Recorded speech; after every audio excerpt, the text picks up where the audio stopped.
Gold, trusted gold buyers. మీరు తాకట్టు పెట్టిన బంగారాన్ని విడిపించి ఈ రోజు ఉన్న మార్కెట్ ధరకు కొనబడను.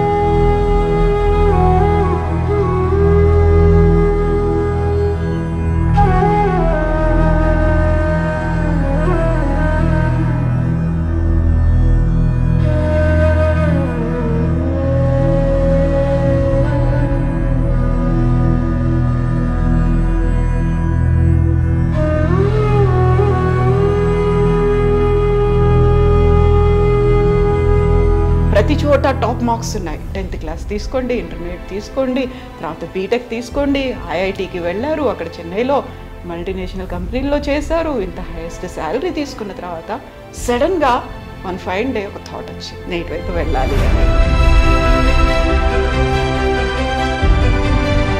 నేను కూడా ఊహించలే. ఒక రోజున ఈ రకంగా స్వామివారి సేవలో ఉండొచ్చు. మల్టీనేషనల్ కంపెనీకి CEO కావాలి. క్రమక్రమంగా ఏమైందంటే విశ్వగురు శివప్రభుపాద గారు ఆయన యొక్క బయోగ్రఫీ నేను చదివాను. భగవద్గీతలో ఎంత ఉందా అనేసి నేను ఆశ్చర్యపోతే నువ్వే ట్రై చేయని అన్నాను అనమాట. ఏదో ఉంది ఇందులో అనేసి నేను ఆలోచించాను అనమాట. జన్మ సార్థకరి కరోపరోపకారం అన్నారు ఆయన. 10 మందికి మనం హెల్ప్ చేయగలిగితే బాగుంటుంది కదా అన్న ఉద్దేశంతో కూడా మా నాన్నగారు ఒక ఇంట్రెస్టింగ్ రిమార్క్ చేశారు. ఆనందపడ్డాడు అంటే నా పాదాలు ముట్టుకోవడానికి వచ్చారు. మేము యాక్చువల్గా సన్యాసులు ఉంటాం. ఎవరైనా కావాలనుకుంటే గృహస్థ ధర్మాన్ని స్వీకరించవచ్చు. మేమందరం మోడర్న్ బ్రహ్మచారులు. వేరే కులాల వాళ్ళకి ఇక్కడ ఆహ్వానం లేదు, ప్రవేశం లేదు అన్న భావన అంటూ ఏం లేదు. శీల ప్రభుపాదులు చెప్పినటువంటి ఈ మాట, ఈ గౌడీయ సంప్రదాయం ఇంత మ్యాసివ్గా రావడం రీజన్ ఏంటి అసలు? దీని వెనకాల సీక్రెట్ మా ఆచార్యులే చెప్పారు. ఆయన చేతిలో ఒక చిన్న దుందుబిలాగా ఉండేదన్నమాట. దాన్ని ఇలా వాయిస్తూ ఆ రకంగా ఈ ఉద్యమానికి కొన్ని బీజాలు పడ్డాయి. భగవద్గీతను అంటేనే కృష్ణతత్వం. అతి ఎత్తైనటువంటి హెరిటేజ్ టవర్ని కూడా మీరు కట్టబోతున్నారు. అంటే ఇక్కడ టార్గెట్లు అనేవి ఉన్నాయి, కానీ దేవుడు పెద్ద టవర్లో ఉండాలని చెప్పి 430 feet అది విధంగా ఈ దేవస్థానం కట్టబోతున్నాం. మీరు ఈ బ్రహ్మచర్య దీక్ష తీసుకొని ఇప్పటికి 28 ఏళ్ళు అవుతోంది. ఎప్పుడైనా ఇలా కాకుండా ఉండి ఉంటే ఎప్పుడైనా అనుకున్నారా? ఎప్పుడు అనుకోలేదు, అనిపించలేదు. ఎందుకంటే అది కృష్ణుడు సంస్థ ద్వారా సమాజ సేవ కార్యక్రమ పరివర్తన. మీరు ఆ కాలంలో ఒకవేళ అమెరికాకే కనుక వెళ్ళి ఉంటే, ప్రమోషన్ స్వీకరించి ఉంటే, ఆ తర్వాత CEO అయి ఉంటే కోట్లాది రూపాయలు ఇప్పటికీ వచ్చేవి. అది ఎప్పుడైనా ఏ క్షణంలో ఏ కళలో అయినా? రీసెంట్గా ఎలాన్ మస్క్ నెంబర్ 1 బిలియనీర్ ఆయన ఒక ట్విట్టర్ పెట్టాడు. ఆయన పర్సనల్గా మెసేజ్ పెట్టాడు, నేను ప్రతిరోజు కూడా డిప్రెషన్ కోసం టాబ్లెట్ తీసుకుంటున్నాను అని పెట్టాడు మెసేజ్. నమస్తే, నేను Kavitha. Welcome to I dream. భగవంతుడి స్వభావాన్ని వివరించడానికి, భక్తులు ఏం చేయాలో తెలియజేయడానికి, హిందూ ధర్మ వ్యాప్తికి మన దగ్గర ఇప్పటిదాకా ఎన్నో భక్తి ఉద్యమాలు వచ్చాయి. అందులోనూ ప్రధానంగా మానవ సేవే మాధవ సేవ అనేది కేవలం నినాదంగా మాత్రమే కాకుండా వ్యాప్తి చెందించడంతో పాటుగా ప్రజల్లోకి తీసుకెళ్ళాలి, వాళ్లతో కూడా మానవ సేవ చేయిస్తూ మాధవ సేవ చేయించాలి. అండ్ నవవిధ భక్తి మార్గాల్లో ఉన్నటువంటి సంకీర్తననే ప్రధానంగా ఏర్పడినటువంటి హరే కృష్ణ మూవ్మెంట్, ఇస్కాన్. ప్రస్తుతం మనమున్నాము బంజారా హిల్స్లో ఉన్నటువంటి గోల్డెన్ టెంపుల్లో. ఇక్కడ గోల్డెన్ టెంపుల్ అధ్యక్షులు, అలాగే అక్షయ పాత్ర ప్రాంతీయ అధ్యక్షులు శ్రీమాన్ సత్య గౌర చంద్రదాస ప్రభుజీ మనతో పాటుగా ఉన్నారు. ప్రభుజీ, హరే కృష్ణ. హరే కృష్ణ. ఎలా ఉన్నారు?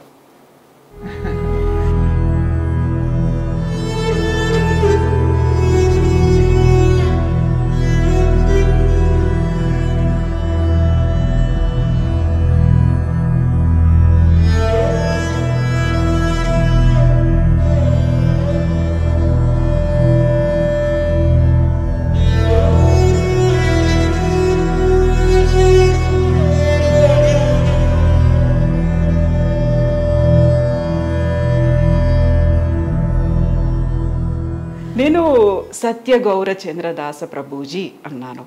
ఇక్కడికి రాగానే కృష్ణుడికి మీరు సేవ చేస్తున్నారా, లేకుంటే కృష్ణుడికి సంబంధించి మీరు ఏ తత్వంలో ఉన్నారు, ఏ రకంగా ఉన్నారు అనే దాన్ని బేస్ చేసుకొని మీకు ఒక పేరు పెడతారు. అంతకు ముందు ఉండే పేరు అంతా పోతుంది. టక్కున ఇక్కడికి వచ్చిన తర్వాత ఈ కృష్ణ తత్వాన్ని వ్యాప్తి చెందించడంలో భాగంగా మీకు ఒక పేరు తర్వాత ప్రభుజీ అనేది ఉంటుంది. అంతకు ముందు ఉన్నటువంటి మీరు ఐఐటి టు ఇస్కాన్ అనేదే అతి పెద్ద ట్రాన్స్ఫర్మేషన్. ఐఐటి చేసినప్పుడు చిన్నప్పటి నుంచి బోల్డ్ అన్నీ ఉంటాయి పేరెంట్స్కి, మీకు ఒక ఆలోచనలు అనేవి ఉంటాయి. నన్ను నేను ఇక్కడ చూసుకోవాలనుకుంటున్నాను అనుకుంటారు. ప్రతి చోట టాప్ మార్క్స్ ఉన్నాయి. 10th క్లాస్ తీసుకోండి, ఇంటర్మీడియట్ తీసుకోండి, తర్వాత బీటెక్ తీసుకోండి. ఐఐటికి వెళ్ళారు, అక్కడ చెన్నైలో మల్టీనేషనల్ కంపెనీల్లో చేశారు. ఇంత హైయెస్ట్ శాలరీ తీసుకున్న తర్వాత సడన్గా వన్ ఫైన్ డే ఒక థాట్ వచ్చింది, నేను ఇటువైపు వెళ్ళాలి అనేది. ఆత్మ సంఘర్షణ అంటారు కదా, మానసిక సంఘర్షణ, అంతర్మదనాలు ఉంటాయి. అక్కడ బోల్డ్ అన్ని నచ్చ చెప్పడాలు ఉంటాయి, కన్విన్స్ చేయాలి, అమ్మా నాన్నని బతిలాడుకోవాలి. ఏంటి ఇది ఇంత పెద్ద తతంగం తర్వాత సత్య గౌరచంద్రదాస ప్రభుజీ నా ముందున్నారు. ఇప్పుడు ఎలా అనిపిస్తుంది ఒక్కసారి ఇలా వెనక్కి తిరిగి చూసుకుంటే? నేను కూడా ఊహించలా ఒక రోజున ఈ రకంగా స్వామివారి సేవలో ఉండొచ్చు అన్న ఆలోచన కూడా ఎప్పుడూ లేదు. సో అంటే చిన్నప్పటి నుండి కూడా నేనేదో బాగా ఆధ్యాత్మికంగా అంత సీరియస్గా అంటూ ఏం లేదు. దండం పెట్టుకొని వెళ్ళిపోయేవాళ్ళ అంతే, దండం కేటగిరీ. అలానే నాస్తికత్వం కూడా లేదు. ఓకే. నాన్నగారు అమ్మ ఇద్దరూ కూడా ఆధ్యాత్మికంగా చింతన ఉండేవారే. వాళ్ళ కర్తవ్యాలు చేసుకుంటూ చక్కగా మాకందరికీ కూడా కొంత భక్తిని నేర్పించేవారు. ఆ కాలంలో అయితే పడుకోబోయే ముందు పిల్లలకి ఎంతో కొంత ఒక స్టోరీలు చెప్పేవారు అన్నమాట.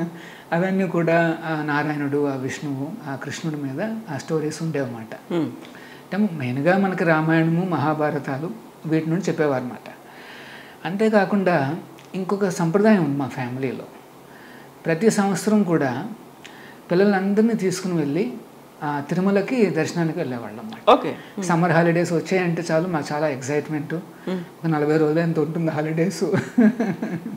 సో అక్కడికి వెళ్ళేవాళ్ళం అన్నమాట. మా టౌన్ నుండి తిరుమలకి చేరాలి అంటే ఒకే ఒక ట్రైన్ ఏదో ఉంది. ఆ కాలంలో బొగ్గు ట్రైన్ అనమాట. అంటే అది ఏ టౌన్ ఎక్కడ? రాజమండ్రి. సో రాజమండ్రి నుండి తిరుపతికి వెళ్ళాలంటే ఆల్మోస్ట్ 2 రోజులు పట్టేది. సో మేము పిల్లలందరం చాలా ఎక్సైట్గా ఉండేవాళ్ళం అన్నమాట. సో అట్లాగా ప్రతి సంవత్సరం కూడా తిరుమల దర్శనం చేసుకుని అక్కడ దగ్గరలో ఇంకొక దేవస్థానం ఉంది, దివ్యక్షేత్రం అంటారు. దాని పేరు షోలింగర్ అన్నమాట. అంటే తమిళనాడు బార్డర్లో ఒక డిస్ట్రిక్ట్లో ఇది ఒక ప్రసిద్ధమైన క్షేత్రం, నరసింహస్వామి క్షేత్రం అది. సో చిన్నప్పటి నుండి కూడా మాకు కొద్దిగా నరసింహస్వామి మరియు ఆ తిరుమల శ్రీనివాసుడి కొద్దిగా భక్తి అనేది అబ్బింది. అన్ని విష్ణుమూర్తి అవతారాలు అది అబ్బింది. తర్వాత ఒక చిన్న ప్రైవేట్ స్కూల్లో చదివేవాడిని. అది కూడా ఏదో లీడింగ్ ప్రైవేట్ స్కూల్స్ కాదు, అంత ఎఫోర్డ్ చేయలేకపోయారు అన్నమాట మా పేరెంట్స్. సో ఒక చిన్న ప్రైవేట్ స్కూల్లో చదివేవాళ్ళము. అందరిలాగే నేను కూడా నార్మల్గానే ఎడ్యుకేషన్ అదంతా చేసేవాడిని. ఆ కాలంలో స్పోర్ట్స్ ఉండేవి. మా స్కూల్కి ఒక చక్కటి గ్రౌండ్ ఉంది, స్పోర్ట్స్ ఉండేవి. నేను ఖోఖో అనే గేమ్ని బాగా ఆడేవాడిని. విన్నారా? అంటే ఈ కాలంలో ఏంటంటే జస్ట్ 2-3 అనేవి బాగా ప్రసిద్ధం, క్రికెట్, ఫుట్బాల్ అంతే.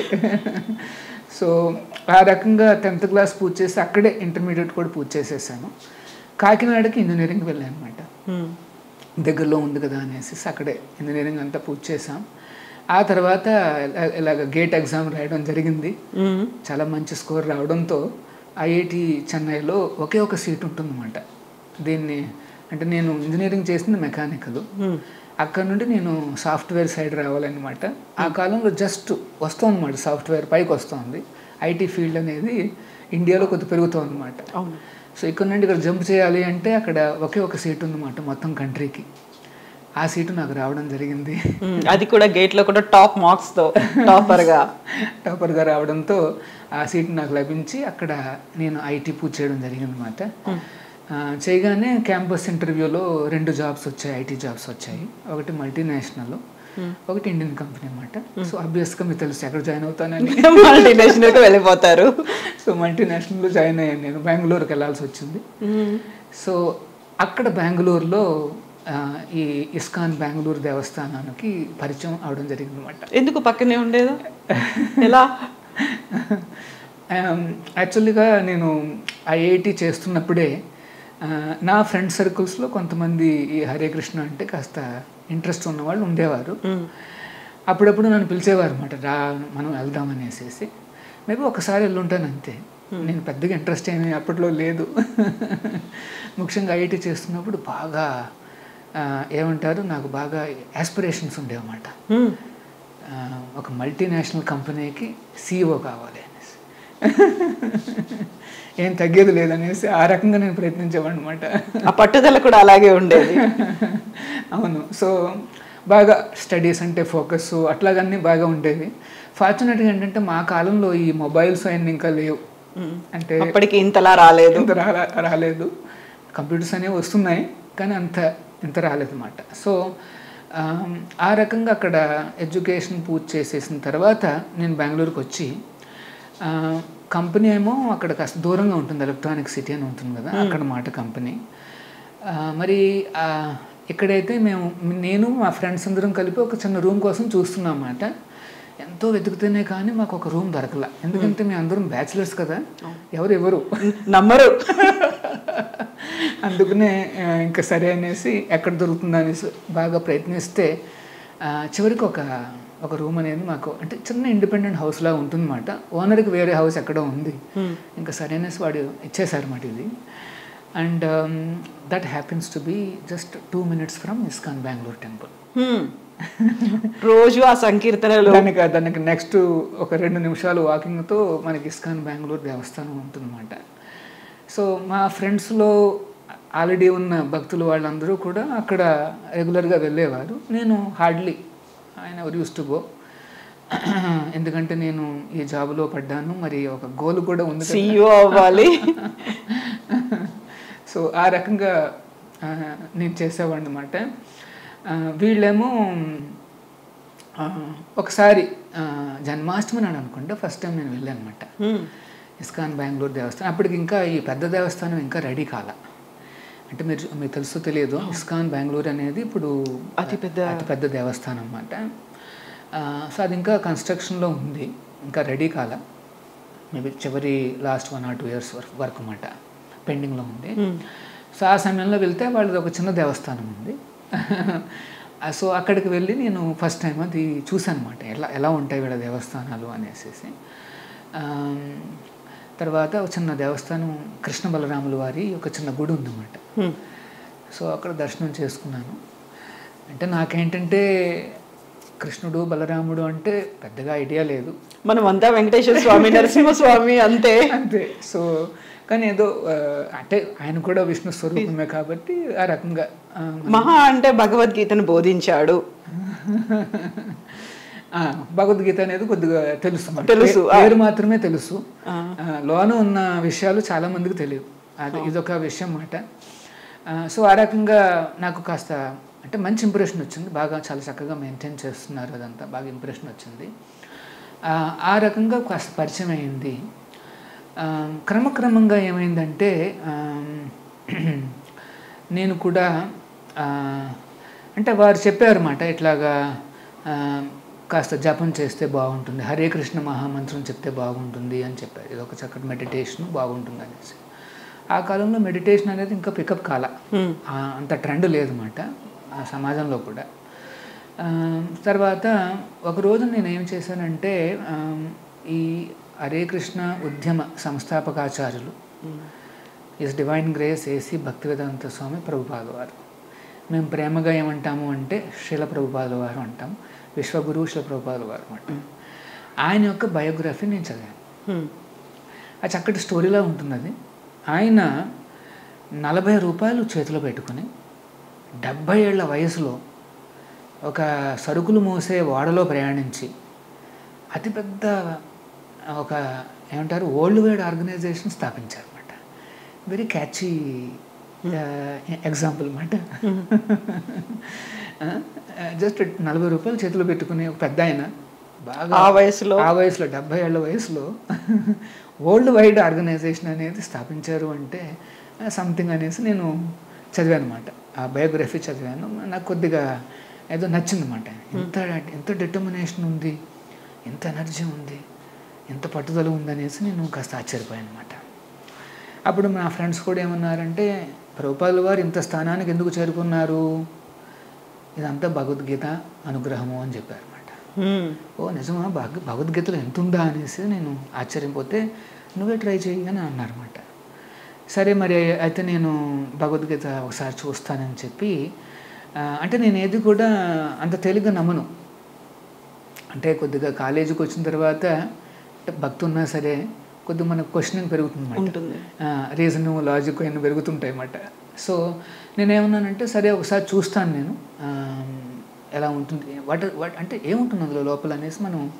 సో నేను కొద్దిగా చదివాను అనమాట, కొన్ని శ్లోకాలు చదివాను.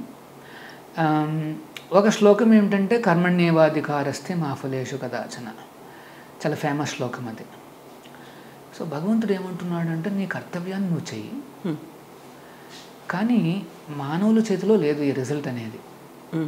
అంటే నువ్వు చేసిన పనికి ఏదో రిజల్ట్ వస్తుంది కదా దానికి, ఆ రిజల్ట్ అనేది నీ చేతిలో లేదు అనేసి, అది భగవంతుడి చేతిలోనే ఉంది. కానీ నువ్వు కర్తవ్యాలు నువ్వు చేస్తూ పో, ఆ ఫలితాలు నా మీద ఆధారపడి ఉండు అని చెప్తాడు భగవంతుడు. సో నేనేమనుకున్నానంటే సరే నేను ట్రై చేస్తాను, ఇది నా చేతిలో ఏముందో అది నేను గట్టిగా చేస్తాను. ఫలితాలు ఏమొస్తాయనేసి నేను యాంగ్జైటీకి లోన్ అవ్వాల్సిన అవసరం లేదు, ఎందుకంటే అది దేవుడి చేతిలో ఉంది, అంతా ఆయనే చూసుకుంటారు, అంతా ఆయనే చూసుకుంటాడు అన్న భావన నాలో వచ్చిందన్నమాట. ఎందుకంటే దాన్ని ఇంప్లిమెంట్ చేయాలి అంటే నేను కొద్దిగా ఆ శ్లోకంలోకి నేను కూడా ఇన్వాల్వ్ అవ్వాలి, ఆ భావంలోకి నేను లీనం అవ్వాలన్నమాట. సో నేను ఆ రకంగా ప్రయత్నించాను. సరే అంతకుముందు ఏంటి, నేను 8 గంటలకు బయలుదేరిపోయేవాడిని నా అంటే రూమ్ నుండి కంపెనీకి చేరుకుని, మళ్ళీ నేను ఎప్పుడు వెనక్కి వచ్చేవాడిని అంటే 12:30, 1 in the night. అంత కష్టపడేవాడిని అనమాట. 1 o'clock మార్నింగ్, ఎర్లీ మార్నింగ్ 1కి పడుకుంటే మళ్ళీ ఒక 7ంటికి అట్లా లేచిపోయి మళ్ళీ 8ంటికల్లా నేను రెడీ అనమాట అట్లా. సో నేను ఇప్పుడు ఈ శ్లోకం చదివిన తర్వాత నాకు అనిపించింది అనమాట, నాకు అర్థం ఏంటి కంపెనీ చెప్పింది 8 గంటలు అనేసి. సో నేనేమనుకున్నానంటే లెట్ మీ ట్రై. సో నేను ఇప్పుడు నెక్స్ట్ టైం నుండి ఏం చేశానంటే 8 hours మాత్రమే నేను వెళ్ళాను అనమాట. ఓకే, 10ంటికల్లా రిపోర్ట్ చేస్తూ 6ంటికి పంచ్ అవుట్ బయటకు వచ్చేసేవాడు అనమాట. ఆశ్చర్యపోయారు, అదేంటి నువ్వు లాస్ట్ లేవాడివి ఇప్పుడు ముందు వెళ్ళిపోతున్నావు అనేసి. లేదు కొద్దిగా మార్పులు వచ్చినాయి నాలో, నేను చెప్తానని చెప్పేసి అలా వెళ్ళిపోయాను అనమాట. సో ఒక 6 నెలలు అయిన తర్వాత కంపెనీ వాళ్ళు they announced A list of people, ఎవరైతే అమెరికాకి వెళ్ళాలి అన్న ఒక లిస్ట్ని వాళ్ళు అనౌన్స్ చేశారు. ఎవరు వస్తారా అని అందరూ చాలా యాంగ్జైటీగా సతమతం అయిపోతూ ఉన్నారు. నేను పైన ఉన్నాడు చూసుకుంటాడు, వదిలేశారు ఆయన మీద, ఫలితాలు ఆయన చేతిలో ఉన్నాయనేసి లిస్ట్లో అందరి పేర్లు చదువుతున్నారు. నా పేరు కూడా వచ్చింది. ఏదో ఉంది ఇందులో అనేసి నేను ఆలోచించాను అనమాట. అది అయిన తర్వాత ఒక 3 నెలల తర్వాత మళ్ళీ ప్రమోషన్ లిస్ట్ అనౌన్స్ చేశారు, అందులో కూడా నా పేరు ఉంది. నా కలీగ్స్కి ఉంది, నాది ఉంది. మా కలీగ్స్ ఏమిటి, ఎర్లీ మార్నింగ్ 8 నుండి మిడ్ నైట్ వరకు వాళ్ళు పని చేస్తున్నారు, నేనైతే 10 నుండి 6కు పని చేస్తున్నాను. నేను అనుకున్నాను అనమాట, ఎక్కడ తేడా వచ్చింది, ఏంటి ఇందులో ఉన్న రహస్యం అనేసి నేను కాస్త ఇన్వెస్టిగేట్ చేస్తే ఒకటి గమనించింది ఏంటంటే, మా ఫ్రెండ్స్ ఏం చేస్తున్నారు, ప్రతి 5 నిమిషాలకి లైక్ 15 minutes, హాఫ్ అన్ అవర్కి ఒక చిన్న బ్రేక్ తీసుకుంటారు. అలా అవన్నీ కలిపితే 2-3 గంటలు అయిపోతున్నాయి, అవే పోతాయి. మధ్యాహ్నం పూట 45 minutes బ్రేక్ అంటే అదొక ఉత్సవం అన్నమాట, ఫెస్టివల్ వాళ్ళందరికీ. నాకు ఈ బ్రేక్స్ అన్నీ లేవు ఇప్పుడు, నాన్ స్టాప్ ఉండేవాళ్ళు 10 to 6 ఓన్లీ లంచ్ బ్రేక్ అంతే. అంటే కంపెనీ వాళ్ళు ఏం చెప్పారు అదే, ఇక్కడ బ్రేక్ అంటే అక్కడ బ్రేక్. సో ఆ రకంగా నేను చేయడంతో నాకేమిందంటే యాక్చువల్గా టైం ఆదా అవ్వడం కాకుండా నా కాన్సన్ట్రేషన్ చాలా బాగా ఉందన్నమాట. That has really help. అంటే కాంపన్సేట్ అయిపోయింది అనమాట, వాళ్ళ యొక్క బ్రేక్స్ నా యొక్క ఫోకస్ అన్నీ కాంపన్సేట్ అయిపోయింది. యాక్చువల్లీ దెర్ ఈస్ సంథింగ్ అనేసి నాకు అర్థమైంది, భగవద్గీతలో ఏవో రహస్యాలు ఉన్నాయి అన్న నమ్మకం నాకు వచ్చిందన్నమాట. ఇది అంత ప్రాచీనమైన శాస్త్రమే, మోడర్న్ ఏజ్లో కూడా ఒక ఫాస్ట్ పేస్డ్ లైఫ్ మనకు అందరికీ ఉంది.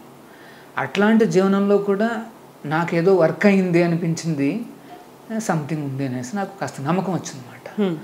అక్కడి నుండి కొద్దిగా నేను సీరియస్ అవ్వడం ప్రారంభించాను. ఒక 1 or 2 years నేను ఆ క్లాసులు వినడము, ఈ చదవడము, ఈ ఫిలాసఫీ చదవడము, ఎక్స్పెరిమెంట్ చేయడము, అట్లా చేయడంతో నాకు కాస్త సంపూర్ణంగా నమ్మకం వచ్చిందన్నమాట. నాకేమనిపించిందంటే నేను నేర్చుకున్న ఈ భగవద్గీతను ఒక 10 మందికి నేర్పగలిగితే బాగుంటుంది అనేసి. దానికి ఒక మార్గం ఏం చెప్పారు అంటే, మనం కనుక ఇస్కాన్లో జాయిన్ అయితే, ఈ హరే కృష్ణ మూమెంట్లో కనుక జాయిన్ అయితే, భగవద్గీతను సంపూర్ణంగా అధ్యయనం చేయడం కాకుండా మనం కూడా ఒక 10 మందికి షేర్ చేసుకోవచ్చు, వందలాది మంది ఫ్యామిలీస్కి మనం హెల్ప్ చేయగలుగుతాము అన్న ఒక ఐడియా అనేది కాస్త బలీయంగా నాకు మా గురువుగారులే ఇచ్చారన్నమాట. ప్రభుపాదుల వారి యొక్క కృప.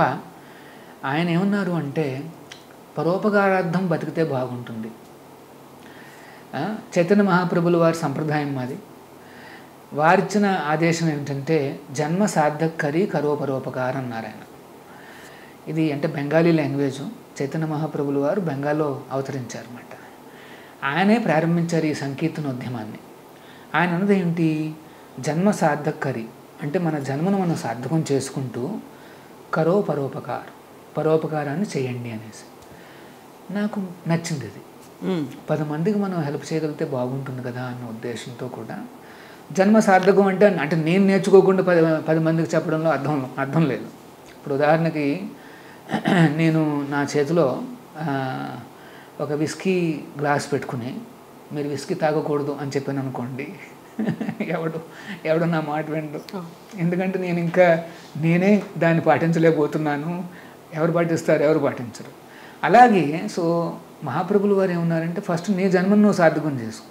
భగవద్గీత, భాగవతాలు, ఎన్నో ancient thoughts are available.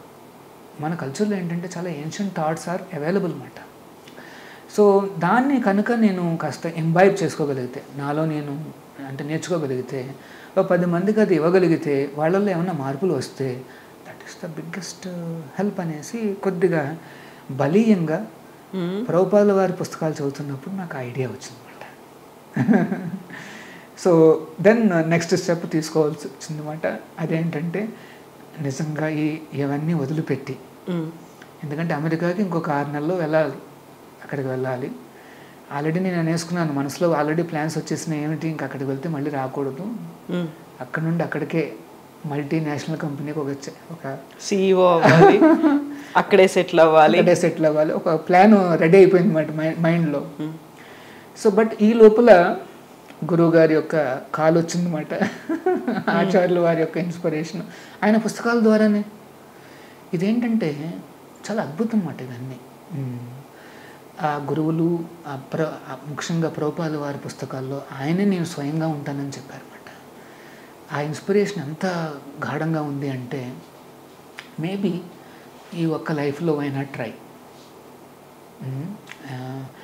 Bhagavad Gita ఏం చెప్తుందంటే, లైఫ్ తర్వాత ఇంకా ఉంటాయి, చాలా ఛాన్సెస్ ఇస్తాడు భగవంతుడు. ఉంటాయి కాకుండా మానవ రూపం అనేది ఉండదు అనేది కూడా ఉంది కదా. ఉంది, గ్యారంటీ లేదని కూడా ఉంది. కానీ నెక్స్ట్ లైఫ్ అనేది ఉంది.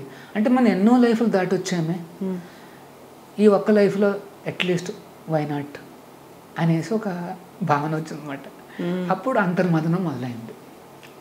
నాలో ఒక భాగము అమెరికా ఆ గోలు అదంతా, ఇంకొక భాగము ఇటువైపు మాట. అవన్నీ మనం ఆల్రెడీ ట్రై చేసి ఉంటాము. ఎన్నో జన్మలు మనం ఎన్ని ప్రయత్నించాము కదా, CEOలనో లేకపోతే పెద్ద పెద్ద బిలియనియర్స్ అనో అన్నీ అయ్యి ఉండే ఉంటాము, లేకపోతే యానిమల్ కూడా అయ్యి ఉంటాము. ఇప్పుడేదో అవకాశం వచ్చింది, ఒక సదావకాశం వచ్చింది, ఒక ప్రాచీన సంప్రదాయం వచ్చింది మన ముందుకి. ఆచార్యుల వారు ఉన్నారు, ప్రభుపాదుల వారు ఉన్నారు అనేసి ఒకవైపు మాట. దీన్ని అంతర్మదనం అంటారు. దీన్ని దాటడానికి కొంత నా సహచరులు, కొంతమంది భక్తులు నాకు హెల్ప్ చేశారు. ఎంత సహచరులు భక్తులు హెల్ప్ చేసినప్పటికీ మీ అంతర్మదనం ఒక ఫోకస్గా ఇలా వెళ్తోంది అనుకున్నప్పటికీ కుటుంబ సభ్యులు ఉంటారు, అమ్మా నాన్న ఉంటారు, కన్విన్స్ చేయాల్సినటువంటి అవసరం ఉంటుంది. మీకు ఎలా అయితే గోల్స్ ఉన్నాయో వాళ్ళకు కొన్ని కోరికలు అనేవి ఉంటాయి. అవును. సో అది నెక్స్ట్ ఫేజ్ అన్నమాట. ఒకటి ఏంటంటే నా అంతర్మదనాలు నేను ఫస్ట్ దాటి, రెండోది ఏంటంటే ఇప్పుడు ఈ పేరెంట్స్ని ఎట్లాగా అనేసి అన్నమాట. So like any other parents వాళ్ళు కూడా ఫస్ట్లో భయపడ్డారు. ఫస్ట్ ఏంటంటే రియాక్షన్ భయం అన్నమాట. అయ్యో ఎంత పెద్ద చదువులు చదివి ఎంత పెద్ద ఉద్యోగాలు చేస్తూ ఏమైపోతున్నాడు నా అబ్బాయి అనేసి వాళ్ళు ఫస్ట్ భయపడ్డారు. సో నేనేం చేశానంటే వాళ్ళని ఫస్ట్ దేవస్థానానికి పిలిచాను అనమాట. ఇస్కాన్ బెంగళూరుకి వచ్చారు. వాళ్ళు చూశారు, పెద్ద సంస్థను చూశారు. అది కాదు ఇంపార్టెంట్, వారు చూసింది ఏంటంటే అక్కడ మేం చేస్తున్న ఈ ఫీడింగ్ ప్రోగ్రామ్స్ అన్నీ చూశారు. పేద ప్రజలకు, పేదవాళ్ళకి, పిల్లలకి చేస్తున్న అతిపెద్ద చారిటబుల్ ప్రోగ్రామ్ కూడా చూశారు. అక్షయపాత్రను చూశారు అన్నమాట. చూసి మా నాన్నగారు ఒక ఇంట్రెస్టింగ్ రిమార్క్ చేశారు. ఏమన్నా అన్నారంటే, ఆయన ఏంటంటే మా టౌన్లో ఆయన వర్గానికి ఆయన ఒక లీడర్ అన్నమాట, ప్రతినిధిలాగా చూస్తారు ఆయన్ని. ఆయన ఏమన్నారు అంటే, మేము కూడా అప్పుడప్పుడు ఫంక్షన్స్ ఏర్పాటు చేస్తాము, ఒక 100 మందికి 200 మందికి నాకు అన్నదానం చేసే ఎక్స్పీరియన్స్ ఉంది, కానీ దానికి నేను ఎంత కష్టపడతానో నాకే తెలుసు. ఆ కుక్స్ని తీసుకురావడము, ఇది చేయడం, అది చేయడం, అదంతా ఫైనల్గా టైంకి రెడీ చేసి వాళ్ళందరికీ భోజనాలు పెట్టి ఆయన తీసి అబ్బో నాకు తెలిసేదంతా అనేసి. కానీ మీరు రోజుకి లక్షలాది మంది పిల్లలకు భోజనాలు పెడుతూ ప్రతిరోజు మేనేజ్ చేస్తున్నారే అని చెప్పి ఆయన ఎంత ఆనందపడ్డాడు అంటే మనం నమ్మశక్యం కాదు. నా పాదాలు ముట్టుకోవడానికి వచ్చారు ఆయన అన్ని మార్పులు వచ్చినాయన్నమాట. అయితే దీంట్లో కూడా ఒక చిన్నది, కంప్లీట్గా మీరు అన్నీ త్యజించేసి ఒక రకంగా అంటే సన్యసించారు మీరు, అన్నీ వదిలేసి ఇక్కడికి రావడానికి. అక్షయ పాత్ర ఏమో నాన్నగారిని ఆకర్షించింది. కావాలనుకుంటే మీరు వాలంటీర్ కావచ్చు, అక్షయ పాత్ర కోసం వర్క్ చేయొచ్చు, ఇస్కాన్ బెంగళూరు కోసం వర్క్ చేయొచ్చు, మీరు అనుకున్నటువంటి గోల్ను రీచ్ అవ్వచ్చు, అమ్మా నాన్నని తృప్తిపరచవచ్చు, మీ ఫ్యామిలీని డెవలప్ చేసు, ఇన్ని కూడా ఉన్నాయి కదా. అవన్నీ వద్దు, అవన్నీ మెటీరియలిస్టిక్ అనుకున్నారా? కేవలం కృష్ణుడు, కృష్ణతత్వము అంటే అక్కడ అంత ఈజీగా యాక్సెప్ట్ చెయ్యరు ఏ పిల్లలైనా. ఎంతమంది సిబ్లింగ్స్ ఉండేవాళ్ళు? మీ పేరేంటి యాక్చువల్గా అసలు? సత్యగౌర చంద్రదాస ప్రభుజీ కాకుండా అంటే దీక్షకు ముందు వేరే పేరు ఉంటుంది. ఇప్పుడు ఆచార్యుల వారి నుండి దీక్ష తీసుకున్నాం, పూర్వాశ్రమంలో పేరు వేరుగా ఉంటుంది. చెప్పరా? ఆ పేరు కూడా సత్యతో ప్రారంభమవుతుంది. మిగతా గెస్ట్ అంతా మీదే, సత్యనారాయణ, సత్యకృష్ణ, సత్యకిషోర్. ఓకే. సో దీక్ష తర్వాత ఇప్పుడు మా పేరు వేరుగా ఉంటుంది అన్నమాట. గురువు గారు పేరు ఒకటి ఇస్తారు, సత్య గౌర అంటే చైతన్య మహాప్రభుల వారి పేరు అన్నమాట. Satya means eternal or truth, absolute truth అన్నమాట. అండ్ చంద్ర, గౌరచంద్ర, రామచంద్ర అంటాను చూడండి, అంటే చంద్రుడు లాంటి. సో అట్లాంటి అంటే చంద్రదాస అంటే అర్థం ఏంటంటే ఆ చైతన్య మహాప్రభుల వారి యొక్క దాసుడు అని అర్థం అన్నమాట. కానీ సంబోధించేటప్పుడు అంటే ఎవరైనా మమ్మల్ని సంబోధిస్తే వారు మాత్రం ప్రభు అని వాడతారన్నమాట పదాన్ని. మేము అనుకునేది ఏంటంటే మేము దాసులమే, కానీ వారు మమ్మల్ని ప్రభువుగా భావిస్తారు అన్నమాట. అది సంబోధించే ఒక ఏమంటారు ఎటికేట్ అన్నమాట, అది ఆ రకంగా. సో మీరు అన్నట్టు ఎన్నో రకాల ఆప్షన్స్ ఉన్నాయి, కానీ నాకేంటంటే ఈ భగవద్గీత, ఈ భాగవతాలు నేను నేర్చుకోవడమే కాకుండా ఒక 10 మందికి నేను హెల్ప్ చేయాలి. అది హెల్ప్ చేయాలి అంటే నేను కూడా ఇందులో పూర్తిగా లీనం కావాలి. సంపూర్ణంగా నాకు అవగాహన, ఆ యొక్క రియలైజేషన్ రాకపోతే నేను ఎవరికి ఎన్ని చెప్పినా సరే వాళ్ళకి అర్థం కాదని చెప్పి నేనేమనుకున్నానంటే ఈ మార్గం నాకు బాగుంటుందని చెప్పి వచ్చేసారు, చెప్పారు అనమాట. వచ్చారు. అమ్మగారి రియాక్షన్ ఏంటి? మా అమ్మగారు అంటే కొద్దిగా ఆల్రెడీ కాస్త భక్తి పరురాలు కాబట్టి ఆవిడ అంటే కొంచెం సైలెంట్గా ఉన్నారు. యాక్సెప్ట్ చేయడానికి టైం పట్టిందా? కొద్దిగా సైలెంట్గా ఉన్నారు. కానీ వెంటనే వెళ్ళే ముందరే వచ్చిన విజిట్ చేశారు కదా బెంగళూరుకి, జస్ట్ వెళ్ళే ముందరే ఏం చెప్పారంటే మంచి మార్గం నాయన అని చెప్పేసి వెళ్ళిపోయారు. ఆ తర్వాత అటాచ్మెంట్స్ కానీ కమ్యూనికేషన్స్ కానీ అవన్నీ ఉంటాయి. అవన్నీ ఉంటాయండి. ఇక్కడ ఇస్కాన్లో ఏంటంటే ఇక్కడ ఒకటి మనం అర్థం చేసుకోవాలి, మేము యాక్చువల్గా సన్యాసులం కాదు, మమ్మల్ని బ్రహ్మచారులు అంటారు అన్నమాట. 5 ఏళ్ల పాటు బ్రహ్మచార్యం పాటించిన తర్వాత ఎవరైనా కావాలనుకుంటే గృహస్థ ధర్మాన్ని స్వీకరించవచ్చు. గృహస్థ ధర్మం తర్వాత వానప్రస్థము, ఆ తర్వాత సన్యాసం కూడా స్వీకరించవచ్చు. అదొక మార్గం సన్యాసానికి. కొంతమంది బ్రహ్మచర్యాన్ని పాటిస్తూ ఇంకా గృహస్థ ధర్మానికి వెళ్లకుండా అలాగే కొనసాగి వాళ్ళు కూడా సన్యాసం తీసుకోవచ్చు అన్నమాట. ఆ రకంగా దీన్ని వర్ణాశ్రమము అంటారు అన్నమాట. 4 ఆశ్రమాలు ఇవన్నీ. కానీ ఏ ఆశ్రమం వాళ్ళైనా సరే మేము పాటించాల్సిన నియమ నిబంధనలు అన్నీ కూడా ప్రభుపాదుల వారు, శిల ప్రభుపాదుల వారు మాకు ఇచ్చారన్నమాట. ఆ గురువులు ఇచ్చిన ఆదేశమే మాకు అందరికీ కూడా ఒక ట్రెడిషను, ఒక సంప్రదాయము అన్నీ కూడా. సో ఆ రకంగా అంటే మమ్మల్ని బ్రహ్మచారులు అంటారు. తర్వాత మేమందరం మోడర్న్ బ్రహ్మచారులు. వైదిక బ్రహ్మచర్యం అంటే అది 5 ఏళ్ల నుండి ప్రారంభమవుతుంది. అంటే ఫస్ట్ స్టాండర్డ్లో ఉండే చిన్నపిల్లవాడిని గురువుగారి ఆశ్రమంలో వదిలిపెట్టేసి వెళ్ళిపోయేవారు అన్నమాట పిల్లలు, తల్లిదండ్రులు. కానీ అది ఇప్పుడు సాధ్యం కాదు.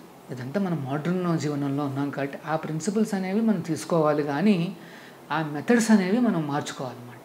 అప్రోప్రియేట్గా మనం మెథడ్స్ మార్చుకోవాలి, ప్రిన్సిపల్ సేమ్ అన్నమాట. మేము కూడా గురువాశ్రమంలో ఉన్నాం ఇక్కడ.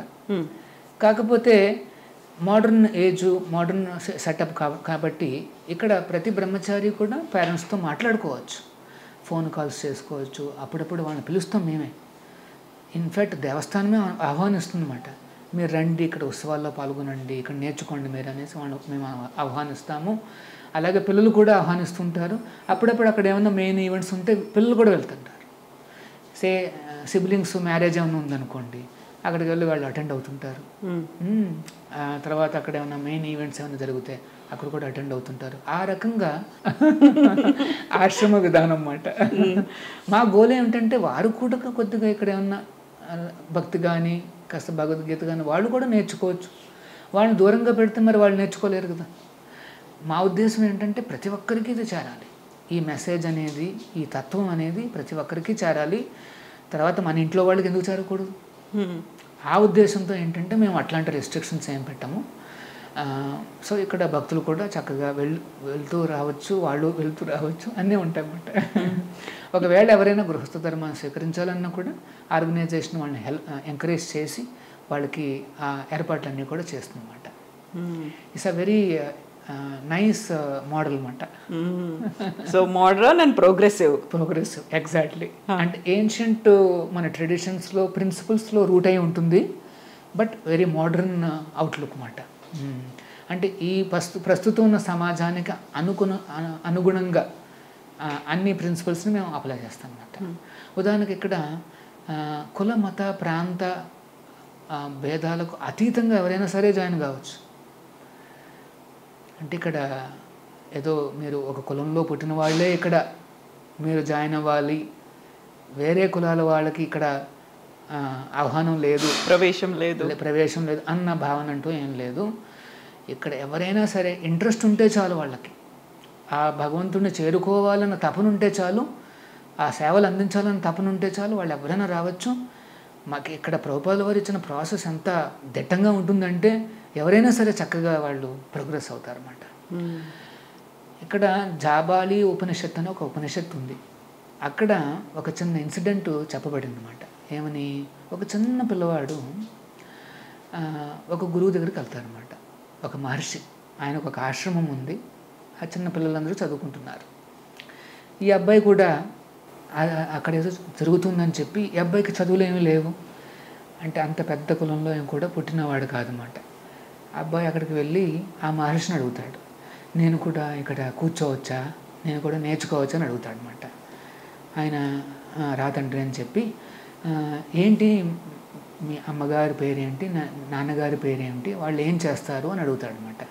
నీ యొక్క అంటే ఈ కులం ఏమిటి, నీ యొక్క ఇదేంటి అని వివరాలు కనుక్కోవాలి కదా, కనుక్కుంటాడు అనమాట. కనుక్కుంటే అబ్బాయి, చిన్న అబ్బాయి అంటాడు, నాకు ఇవన్నీ తెలియదండి, ఒకసారి నేను వెళ్ళి అమ్మను కనుక్కుని వచ్చి మళ్ళీ మీకు చెప్తానంటాడు.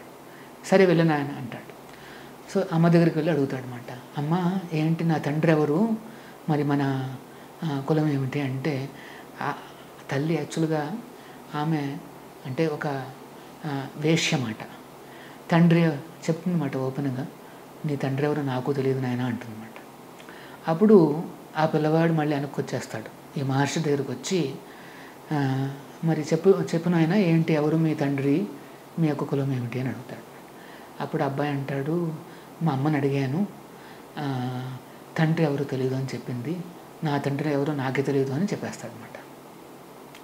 అప్పుడు ఆ మహర్షి కాస్త అబ్బాయిని చూసి, నాయన నీలో ఒక చక్కటి గుణం ఉంది, ఏంటంటే నువ్వు సత్యాన్ని చెప్తున్నావు, ఉన్నట్టుగా నువ్వు చెప్పావు, దిస్ ఇస్ ద క్వాలిఫికేషను, నా దగ్గర నువ్వు జాయిన్ కావడానికి అని చెప్పి అబ్బాయిని జాయిన్ చేయించుకుంటాడు అనమాట.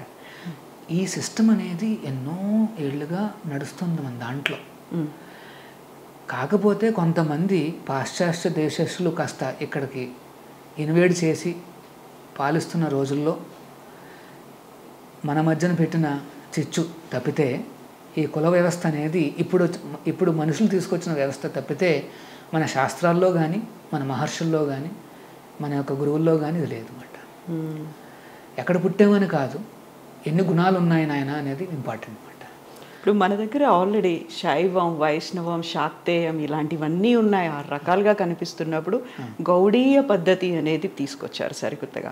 దీంతో పాటుగా అద్వైతం, విశిష్టాద్వైతం, ద్వైతం ఇవన్నీ కూడా ఉన్నాయి. దానికి సంబంధించి మఠాలు ఉన్నాయి, మఠాధిపతులు, పీఠాధిపతులు ఇవన్నీ ఉన్నప్పుడుగా దాదాపుగా 5 దశాబ్దాలు అవుతున్నట్టుంది Hare Krishna movement, ISKCON movement వచ్చిన తర్వాత మ్యాసివ్గా వచ్చింది, రావడమే.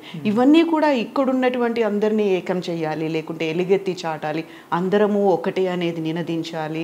శంకరాచార్యులు కావచ్చు, రామానుజాచార్యులు కావచ్చు, ఇంతమంది చెప్పిన తర్వాత శీల ప్రభుపాదులు చెప్పినటువంటి ఈ మాట, ఈ గౌడీయ సంప్రదాయం ఇంత మ్యాసివ్గా రావడం రీజన్ ఏంటి అసలు? దీని వెనకాల సీక్రెట్ మా ఆచార్యులే చెప్పారు. విశ్వగురు శ్రీ ప్రభుపాదుల వారు ఏం చెప్పారు అంటే, ఆయన అమెరికాకి అలాగా 40 రూపాయలతో వెళ్ళారుగా, 70 ఏళ్ల వయసు, చేతిలో పెద్ద పైసలు అంటే ఏం లేవు. ఆ కాలంలో అమెరికాలో రూపాయికి అంత వాల్యూ లేదు, ఎందుకంటే భారతదేశము రష్యాతో ఉండేది పార్ట్నర్షిప్తో. సో అమెరికాకి పొలిటికల్గా కాస్త ఇది మాట. సో ప్రభుపాదుల వారు ఏం చేసేవారంటే, దగ్గరలో ఒక పార్క్ ఉండేది, టాంకిన్ స్క్వేర్ పార్క్ అని ఒక పార్క్ ఉండేది అన్నమాట. అక్కడికి వెళ్ళి కూర్చుని ఆయన చేతిలో ఒక చిన్న దుందుబిలాగా ఉండేదన్నమాట. దాన్ని ఇలా వాయిస్తూ ఆయన హరినామ సంకీర్తన చేసేవారు అన్నమాట. ఈ హరే కృష్ణ మహామంత్రాన్ని కీర్తనగా పాడేవారు అన్నమాట. హరే కృష్ణ కృష్ణ కృష్ణ హరే హరే, హరే రామ రామ రామ హరే అనేసి కాస్త గట్టి వాయిస్తూ ఆ కృష్ణుణ్ణి పిలుస్తూ, ఆ కృష్ణుణ్ణి కొలుస్తూ ఆయన ఆ హరినామ కీర్తన చేయడం ప్రారంభించారు. ఆ పార్కుకు వచ్చే ఈ అమెరికన్స్ కపుల్స్ ఉంటారు కదా, లేకపోతే బాయ్ అండ్ గర్ల్, ఆ కాలంలో మ్యారేజెస్ అంత అంటే కొద్దిగా అక్కడ తగ్గినాయి, ఫ్రెజైల్గా కూడా ఉండేది. సో వారందరూ కూడా ఏంటి ఎక్కడి నుంచి సౌండ్ వస్తుందని చెప్పి స్వామీజీ చేస్తున్న ఆ కీర్తన చేస్తున్న ప్రదేశానికి వచ్చి గుమిగూడారు అనమాట. పెద్దగా గుమిగూడి అలా చూస్తున్నారు అనమాట.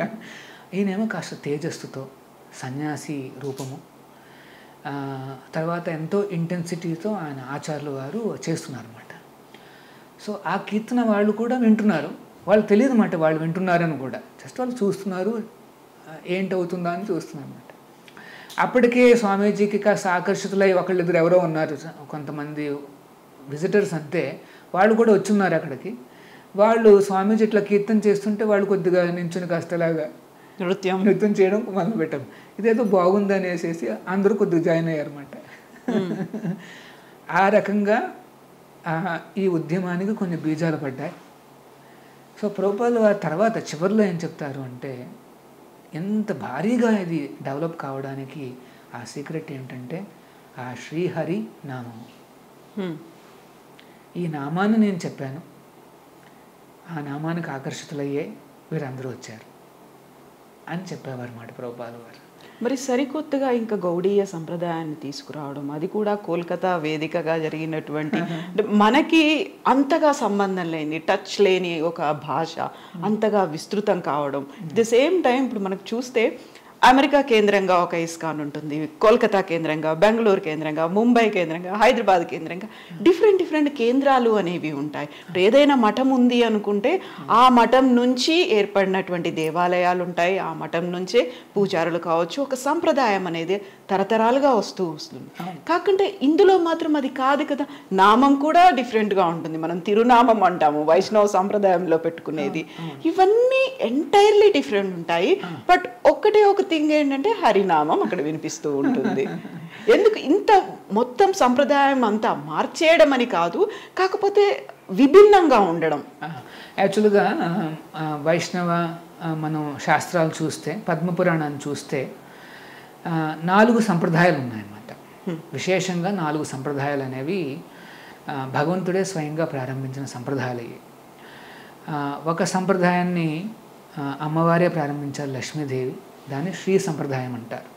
రామానుజాచార్యులు వారు వచ్చారు అందులో. ఇంకొక సంప్రదాయం ఏమిటంటే బ్రహ్మదేవుడి నుండి ప్రారంభమైంది అది. దాన్ని బ్రహ్మ మధ్వ సంప్రదాయం అంటారు. మధ్వాచార్యులు వచ్చారు అందులో. ఇంకొక సంప్రదాయాన్ని కుమార సంప్రదాయం అంటారు. 4 కుమారులు అంటే బ్రహ్మదేవుడి యొక్క మానసపుత్రులు. ఆ 4 కుమారులు ప్రారంభించిన ఇంకొక సంప్రదాయం ఉంది. అందులో నింబార్కాచార్యులు వచ్చారు. తర్వాత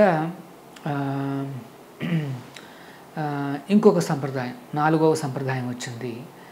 దాన్ని సాక్షాత్తు ఆ పరమశివుడే ప్రారంభించిన వైష్ణవ సంప్రదాయం అది. అందులో చాలా గొప్ప ఆచార్యులు అందరూ కూడా వచ్చారన్నమాట. ఇప్పుడు ఈ హరే కృష్ణ మూమెంటు లేకపోతే ఇస్కాన్ అనేది మాది ఈ మధ్వ సంప్రదాయంలోకి వస్తుందన్నమాట. సో ఈ 4 వైష్ణవ సంప్రదాయాలు కూడా బోనఫైడ్ సంప్రదాయాలు అన్నీ కూడా. అంటే ఎవరైనా ఆ సంప్రదాయాల్లోకి మనం వెళ్తే ఆ నారాయణుడు, ఆ శ్రీకృష్ణుడు, ఆ విష్ణువు గురించి తెలుసుకోవచ్చు, ఆయన చేరుకోవచ్చు. సో ఈ మధ్వ సంప్రదాయం అనేది చాలా ప్రాచీనమైన సంప్రదాయం. బ్రహ్మదేవుడు అంటే ఇంకా సృష్టి ఆది నుండి ప్రారంభమైన సంప్రదాయం ఇది. సో అంత ప్రాచీనమైన సంప్రదాయంలో ఇస్కాన్ అనేది వచ్చిందన్నమాట. యాక్చువల్గా మధ్వ సంప్రదాయంలో చెందిన ఒక సెయింట్లీ పర్సన్, ఒక ఆచార్యులు, వారి పేరు ఏంటంటే లక్ష్మీపతి తీర్థరు. ఆయన తర్వాత వచ్చిన ఇంకొక ఆచార్యులు వారి పేరు ఏంటంటే మాధవేంద్రపురి. ఆ మాధవేంద్రపురి ఈ భారతదేశాన్ని పర్యటిస్తూ ప్రచారం చేస్తుంటారు. ఆయన బెంగాల్కి వెళ్ళడం జరుగుతుందన్నమాట. ఆ రకంగా ఆయన వెళ్ళినప్పుడు అక్కడ ఈశ్వరపురి అనే ఒక్క భక్తుడికి ఆయన దీక్షణ ఇవ్వడం జరుగుతుంది. ఆ ఈశ్వరపురికి శిష్యుడిగా అవతరించారు చైతన్య మహాప్రభుల వారు. ఆ మహాప్రభుల వారు వ్యాపించిన ఈ సంకీర్తనోద్యమాన్ని గౌడ సంప్రదాయం అంటారన్నమాట. అంటే బ్రహ్మ మధ్వ గౌడీయ సంప్రదాయం. మధ్వ సంప్రదాయం కూడా నడుస్తుంది ఆల్రెడీ. అక్కడ ఉడిపి సైడు అష్టమఠాలు ఉంటాయి. మధ్వాచార్యులు స్థాపించిన అష్టమఠాలు ఉన్నాయి. ఆ ఉడిపి చిన్న కృష్ణుని వాళ్ళు పూజిస్తారు, ఆరాధిస్తారు అన్నమాట. సో మధ్వ సంప్రదాయం నుండి ఎన్నో బ్రాంచెస్ వచ్చాయి. ఒక పెద్ద బ్రాంచ్ ఏంటంటే ఈ గౌడీయ బ్రాంచ్ అన్నమాట. చైతన్య మహాప్రభులు వారు స్థాపించారు ఈ బ్రాంచ్ని. సో ఆ బ్రాంచ్లో కూడా ఈ గౌడీయ తత్వాన్ని ప్రచారం చేస్తూ చాలామంది వచ్చారు. అందులో ఒక ప్రామినెంట్ ఆచార్యులు వారు ఎవరు అంటే విశ్వగురువులు ప్రభుపాదుల వారు అన్నమాట. విశ్వప్రభుపాదుల వారు ఆయన ప్రారంభించిన ఈ సంస్థే ఈ హరే కృష్ణ మూమెంటు లేకపోతే ఇస్కాను. దీని యొక్క విశేషం ఏమిటంటే ప్రభుపాదుల వారు కొద్దిగా అనాదిగా వస్తున్న ఒక ట్రెడిషన్ ఆయన బ్రేక్ చేసి పాశ్చాత్య దేశాలకు వెళ్ళారన్నమాట. ఏమిటి ఆ ట్రెడిషను? సన్యాసులు ఎవరూ కూడా సముద్రాలు దాటకూడదు అనేసి. కానీ ఆయన గురువులు ఏమన్నారు అంటే ప్రచారార్థం ఈ సనాతన ధర్మాన్ని ప్రచారం చేయడం కోసమని నువ్వు ఏమంటారు ఆ ట్రెడిషన్ను నువ్వు బ్రేక్ చేసి నువ్వు పాశ్చాత్య దేశాలకు వెళ్ళి అక్కడ మన ఈ భగవద్గీత భాగవత ధర్మాలను ప్రచారం చేయమని చెప్తారన్నమాట. సో గురువుగారి ఆదేశాల ప్రకారం ప్రభుపాదుల వారు ఇంకా ఆ ట్రెడిషన్ పక్కన పెట్టి ఆయన వెళ్ళడం జరుగుతుందన్నమాట. ఎందుకంటే పాశ్చాత్య దేశాలలో ఎవరు కూడా ఎదురు చూడట్లే, ఇట్లా ఎవరో వస్తారు వాళ్ళ దగ్గర నుండి వినాలి అనేసి ఎవరో ఏం చూడట్లే. వాళ్ళందరూ వాళ్ళ యొక్క భౌతిక సుఖాల్లో ఆనందంగా ఉన్నారు. వాళ్ళు చాలా డెవలప్డ్ కంట్రీస్, ఎవరు కూడా ఏదో ఇలాగ ప్రాచీన సంప్రదాయాల కోసం ఎవరు చూడట్లేదు. ప్రభుపాదుల వారు అక్కడ దిగ్గానే ఎవరు కూడా అనేసి వేలాది మంది వచ్చి వినే అది కూడా ఏం లేదు, ఫాలోయింగ్ పెరగలేదు ఇమ్మీడియట్గా, అదేం లేదన్నమాట. ఎవరో వచ్చారు అనేసి కాస్త వింతగా ఉన్నారని కూడా గమనించలేదు. ఎందుకంటే న్యూయార్క్లో అందరూ వింతగానే ఉంటారు. వాళ్ళకి ఒక్కొక్కరికి ఒక్కొక్క రకమైన డ్రెస్ కోడ్ ఉంటుంది. ఈయన కూడా ఎవరో ఇంకొక డ్రెస్ కోడ్ అనేసి ఇంకా అంతే. అట్లాగా జనాల్లోకి వెళ్ళి ఆయన అంత భారీ మార్పుని తీసుకొచ్చారు అంటే అదేదో అసాధారణమైన శక్తి మాట. అందుకనే చైతన్య చరితామృతం ఏం చెప్తుందంటే కృష్ణ శక్తి వినా నాహే తార ప్రవర్తన. ఈ ప్రచారం చేయాలి అంటే భాగవత ధర్మాన్ని ఆ కృష్ణశక్తి లేకపోతే సాధ్యం కాదు. అది ప్రభుపాదుల వారు చూపించారన్నమాట. ఆయనలో ఆ శక్తి ఉంది, ఆ కృష్ణశక్తి. అందుకనే ఆయన పాశ్చాత్య దేశాలకు వెళ్ళి 10,000 మంది శిష్యులను తయారు చేశారు. వారందరూ మోస్ట్లీ పాశ్చాత్య దేశస్తులే. అందులో అందరూ కూడా చాలామంది ఉన్నారు, చాలా రకాల వర్గాలు ఉన్నారు. క్రిస్టియన్స్ ఉన్నారు, లేకపోతే ముస్లిమ్స్ ఉన్నారు, యూదులు ఉన్నారు, బౌద్ధులు ఉన్నారు, అలాగే వేరే వేరే రకాలు, అన్ని రకాల వాళ్ళకి స్కిన్ కలర్స్ ఉన్నాయి. కొంతమంది వైట్గా ఉంటారు, అమెరికాలో అంతే అంత వైట్, యూరోప్ అదంతాను. ఆఫ్రికా ఖండంలో కూడా ఉన్నారు శిష్యులు, వారందరూ బ్లాక్గా ఉంటారు. మన ఇండియా వైపుకి వస్తే చామన్ ఛాయ్తో కొద్దిగా గోల్డెన్ ఛాయ్తో ఉంటారు. మనము జపనీస్ వీళ్ళందరూ ఉన్నట్లాగా అన్ని ఖండాలలోనూ అనేక శిష్యులు ఉన్నారు. 10,000 మంది శిష్యుల్ని 11 ఏళ్లలో. ఆ కాలంలో ఈ సోషల్ మీడియా లేదు, అంటే ఒక క్లాస్ ఇస్తే అందరికీ చేరిపోతుందంటే అది వేరే విషయం. 1960s ఇదంతా కూడా వాట్సాప్లు లేవు, సోషల్ మీడియాస్ లేవు. జస్ట్ లెటర్స్ రాసేవారు అంతే శిష్యుల్ని ఎంకరేజ్ చేయడానికి, వాళ్ళ క్వశ్చన్స్ అన్ని తీర్చడానికి. సో వేలాది లెటర్స్ ఆయన సొంత హ్యాండ్ రైటింగ్తో రాసి సంతకం చేసి మరీ పంపించేవారు అన్నమాట. అది అసాధారణమైన శక్తి అన్నమాట. అంతేకాదు ఎన్ని మేనేజ్ చేస్తూ ఆయన 80 పుస్తకాలు రాశారు. ఎప్పుడు 1 గంటకు లేచేవారు రాత్రిపూట. లేచి 1 నుండి 4 వరకు ఆయన ప్రతిరోజు కూడా డిక్టాఫోన్ అనే ఒక చిన్న ఇన్వెన్షన్ వచ్చింది అప్పట్లో. అందులో డిక్టాఫోన్లో ఆయన డిక్టేట్ చేసేవారు అన్నమాట ఈ పుస్తకాలన్నింటినీ. ఎట్లాగా అంటే ఆయన వ్యాఖ్యానాలని ఆయన డిక్టేట్ చేసేవారు అన్నమాట. దాన్ని వాళ్ళు విని, ఈ ఫారిన్ డివోటీస్ దాన్ని విని వాళ్ళంతా టైప్ చేసి పుస్తకాలు తయారు చేస్తారు అన్నమాట. అప్పట్లో ప్రింటింగ్ ప్రెస్లు కూడా అంత బాగా అడ్వాన్స్ కాలం, ఇప్పుడు ఉన్నట్టుగా కాదు. అయినప్పటికీ ఆయన ఆ రకంగా చేశారు అంటే అసాధారణమైన శక్తి అన్నమాట. అందుకనే గౌడీయ సంప్రదాయం అనేది మొత్తం విశ్వవ్యాప్తమైంది, మొత్తం ప్రపంచవ్యాప్తమైంది అన్నమాట. ఎందుకైందంటే నేను చెప్పినట్టుగా ఈ హరినామం అన్నమాట. ఏమిటి హరినామంలో ఎంత విశేషము అంటే దానికి ఏం చెప్పిందంటే శాస్త్రము, హరేర్నామ హరేర్నామ హరేర్నామైవ కేవలం కలౌ నాస్తివ నాస్తివ నాస్తివ గతిరన్యత. ఈ కలియుగంలో హరినామం ఒక్కటే, హరినామం ఒక్కటే, హరినామం ఒక్కటే అని 3 సార్లు నొక్కి చెప్పింది శాస్త్రం. ఇంకొక వేరే మార్గం లేదు, వేరే మార్గం లేదు, వేరే మార్గం లేదు అని కూడా 3 సార్లు అది నొక్కి చెప్పిందన్నమాట. ఆ హరినామాలు అనంతంగా ఉంటాయి. కృష్ణ, రామ, నరసింహ, శ్రీనివాస, వామన, మధుసూదన, త్రివిక్రమ, ఎన్నో నామాలు ఉన్నాయి స్వామికి. మరి ఈ నామాలన్నిటిలో కూడా అవన్నీ కూడా అనంతము, అన్నీ కూడా ఈక్వల్లీ పోటెంట్, ఈక్వల్గా పవర్ఫుల్ అన్నమాట. ఏ నామాన్ని చెప్పినా సరే ఈక్వల్గా పవర్ఫుల్ అది. అయినప్పటికీ కూడా ఒక స్పెసిఫిక్ మంత్రాన్ని ఆచార్యుల వారు ఇచ్చారు. అదేంటి మంత్రము? ఉపనిషత్తుల్లో తీసుకున్న మంత్రం అది. అంటే వేదాలు, ఉపనిషత్తులు అంటే వేదాలు అన్నమాట. వేదాల నుండి, అథర్వ వేదం నుండి, ఈ కలిసంతరణ ఉపనిషత్తు నుండి తీసుకున్న మంత్రం ఇది. ఏమిటా మంత్రం అంటే హరే కృష్ణ హరే కృష్ణ కృష్ణ కృష్ణ హరే హరే, హరే రామ హరే రామ రామ రామ హరే హరే. మహామంత్రం ఇది మహామంత్రం. ఏం చెప్పిందంటే ఆ కలిసంతరణ ఉపనిషత్తు, ఇది షోడశక నామ్నాం కలికల్మష నాశనం. ఎవరైతే ఈ 16 పదాలు చెప్తారో కలికల్మష నాశనం, కలియుగంలో వచ్చే కల్మషాలన్నింటినీ నశింపచేస్తుంది అంటుందన్నమాట ఈ కలిసంతరణ ఉపనిషత్తు. కలి అంటే కలి సంతరణ ఉపనిషత్తు అంటే ఈ కలియుగానికి సంబంధించిన ఉపనిషత్తు మాట అది. అయితే ఇప్పుడు మనకు గీతాసారం, భగవద్గీత, దాన్ని బోధించేవాళ్ళు, దాన్ని వ్యాప్తి చెందించేవాళ్ళు మనకు ప్రతి చోట కనిపిస్తూ ఉంటారు. ప్రతి గ్రామంలో కూడా వినిపించేవాళ్ళు చిన్నప్పుడు. ఇవన్నీ ఉండేది, ప్రతి దేవాలయంలోనూ ఉంటుంది. ప్రచారకర్తలు ఉన్నారు, ప్రవచనకారులు ఉన్నారు. ఇవన్నీ ఉన్నప్పటికీ కూడా గీతా సారాన్ని కాకుండా కృష్ణ తత్వాన్ని ఈ తీసుకెళ్ళడం ఏంటి, యాక్చువల్గా కృష్ణుడు ఏంటి, ఆయన తత్వం ఏంటి, ఆయన స్వభావం ఏంటి, దాని నుంచి మనం నేర్చుకోవాల్సిందేంటి. ఎట్ ద సేమ్ టైం మళ్ళీ మీరు భగవద్గీతను కూడా హైలైట్ చేస్తున్నారు. యాక్చువల్గా ఇస్కాన్ నామ సంకీర్తన అంటున్నాము, మళ్ళీ భగవద్గీతను కూడా చదవాలా, కృష్ణ తత్వాన్ని కూడా నేర్చుకోవాలా, కృష్ణుని అనుసరించాలా, కాంప్లికేషన్స్ ఉన్నాయి అనిపిస్తోందా? సింపుల్గా మహామంత్రం అన్నారు, చదివితే అయిపోతుంది కదా, సరిపోదా అది? యాక్చువల్గా మహామంత్రం అని చెప్తే చాలు. అదే మనకి ఏమిటంటారు, మహామంత్రము, తారక మంత్రము అన్నీ అవే. కానీ ఈ మోడర్న్ ప్రపంచంలో ఏంటంటే అందరికి ఒక క్వశ్చన్ మార్క్ ఉంటుందన్నమాట. ఏమిటా క్వశ్చన్ మార్కు?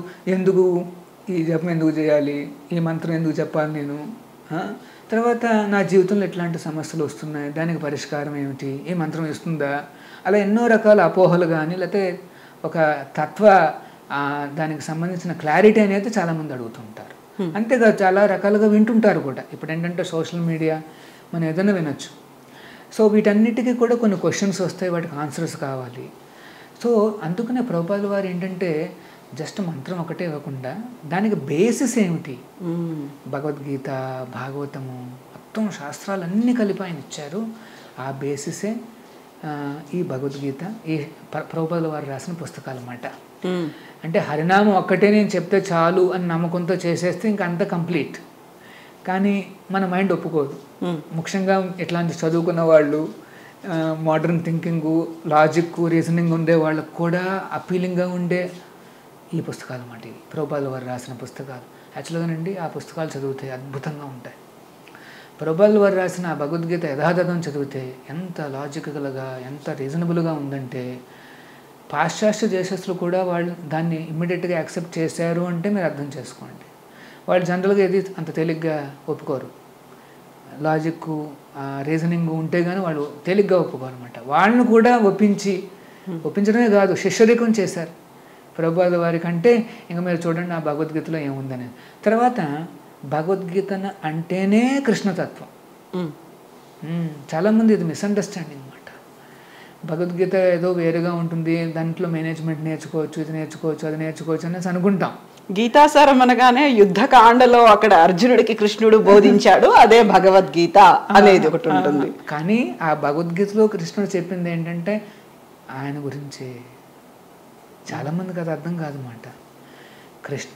కృష్ణుడి మీద ఆధారపడి ఏ రకంగా నువ్వు యుద్ధం చేయొచ్చు అర్జున అని చెప్పాడు కృష్ణుడు. తస్మా సర్వేషు కాలేషు మా మనుస్మర యుద్ధచ. అర్జున నువ్వు యుద్ధం చేయి, కానీ మా మనుస్మర, నన్ను తలుచుకుంటూ యుద్ధం చేయి అన్నాడు. యాక్చువల్గా ఇంతకుముందు కూడా యుద్ధం చేస్తున్నాడు అర్జునుడు.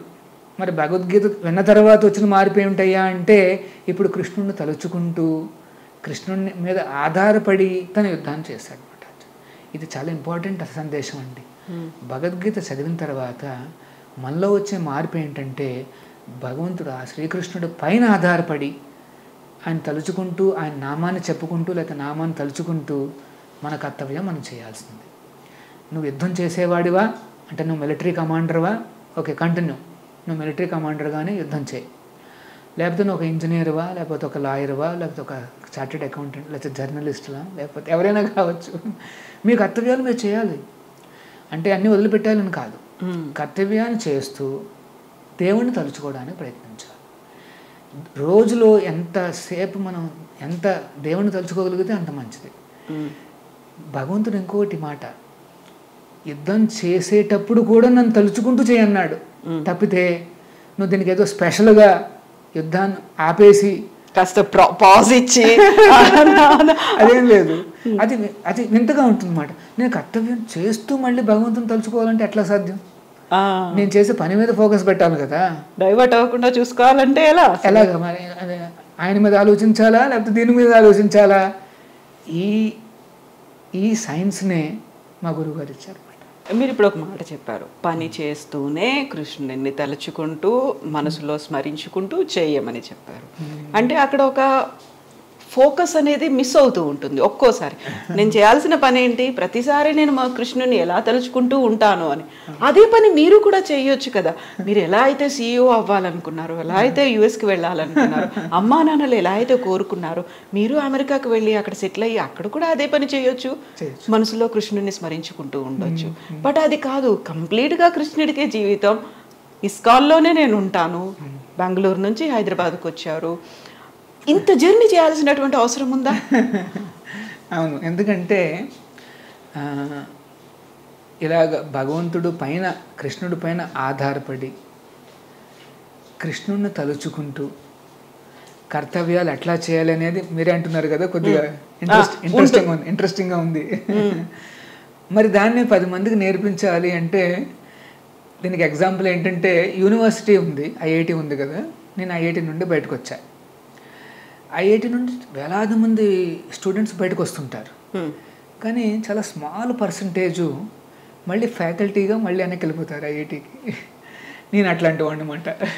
మళ్ళీ వాళ్ళని తయారు చేయడానికి, IITians తయారు చేయించడానికి.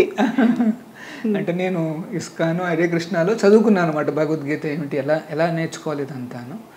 కానీ ఫ్యాకల్టీ కావాలన్న ఉద్దేశంతో మళ్ళీ నేను వెనక్కి వచ్చాను అనమాట. యాక్చువల్గా ఇది మన ఇస్కాన్ అనేది ఒక రకంగా చెప్పాలంటే ఎడ్యుకేషనల్ ఫోకస్. అంటే this is science of God. భగవంతుని చేరడము, భగవంతుని తలుచుకోవడము, ఆధారపడి బతకడము, ఇదొక సైన్స్ అన్నమాట. దర్ ఆర్ క్లియర్ స్టెప్స్ ఉన్నాయి. బయట కూడా సైన్స్లో అంటే ఏంటి, there is a clear process ఇస్తారు. అలాగే భగవంతుడి మీద ఆ ప్రేమ లేకపోతే ఆయన మీద డిపెండెన్స్ అనేది ఒక సైన్స్ అన్నమాట. ఇక్కడ what attracted me is that science అన్నమాట. సైన్స్ అనగానే వినిపించేది, సైన్స్ మనకు కనిపిస్తోంది, సైన్స్కి సంబంధించి ఒక ప్రక్రియ అనేది ఉంది, దాంట్లో రూపాలు మార్చుకోవడం కావచ్చు, ఒక ఎవిడెన్సెస్ అనేది ఉన్నాయి అనేది.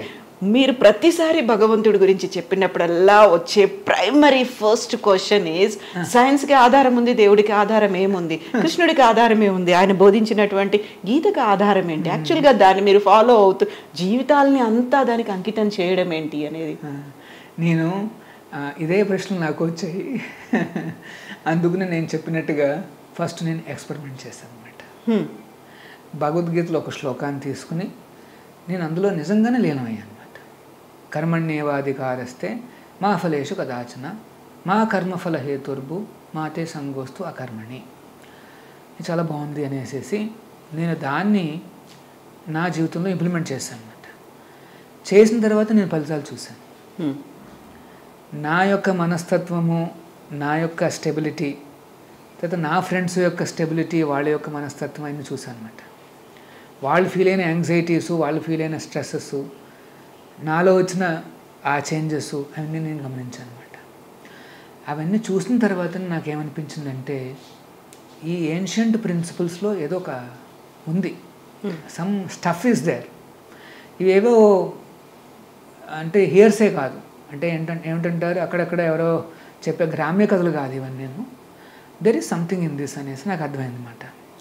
ఆ రకంగా when I now look back and see, I can see there are so many wonderful principles. భగవద్గీతను కనుక మనం చక్కగా అర్థం చేసుకోగలిగితే, ఈ రోజున పిల్లల్లో కానీ లేకపోతే యువకుల్లో కానీ ఇన్ని వ్యసనాలు, ఇన్ని రకాల టెన్షన్లు, లేదా ఇన్ని రకాల ఏమంటారు యాంగ్జైటీస్ అనేవి అన్నెసెసరీ.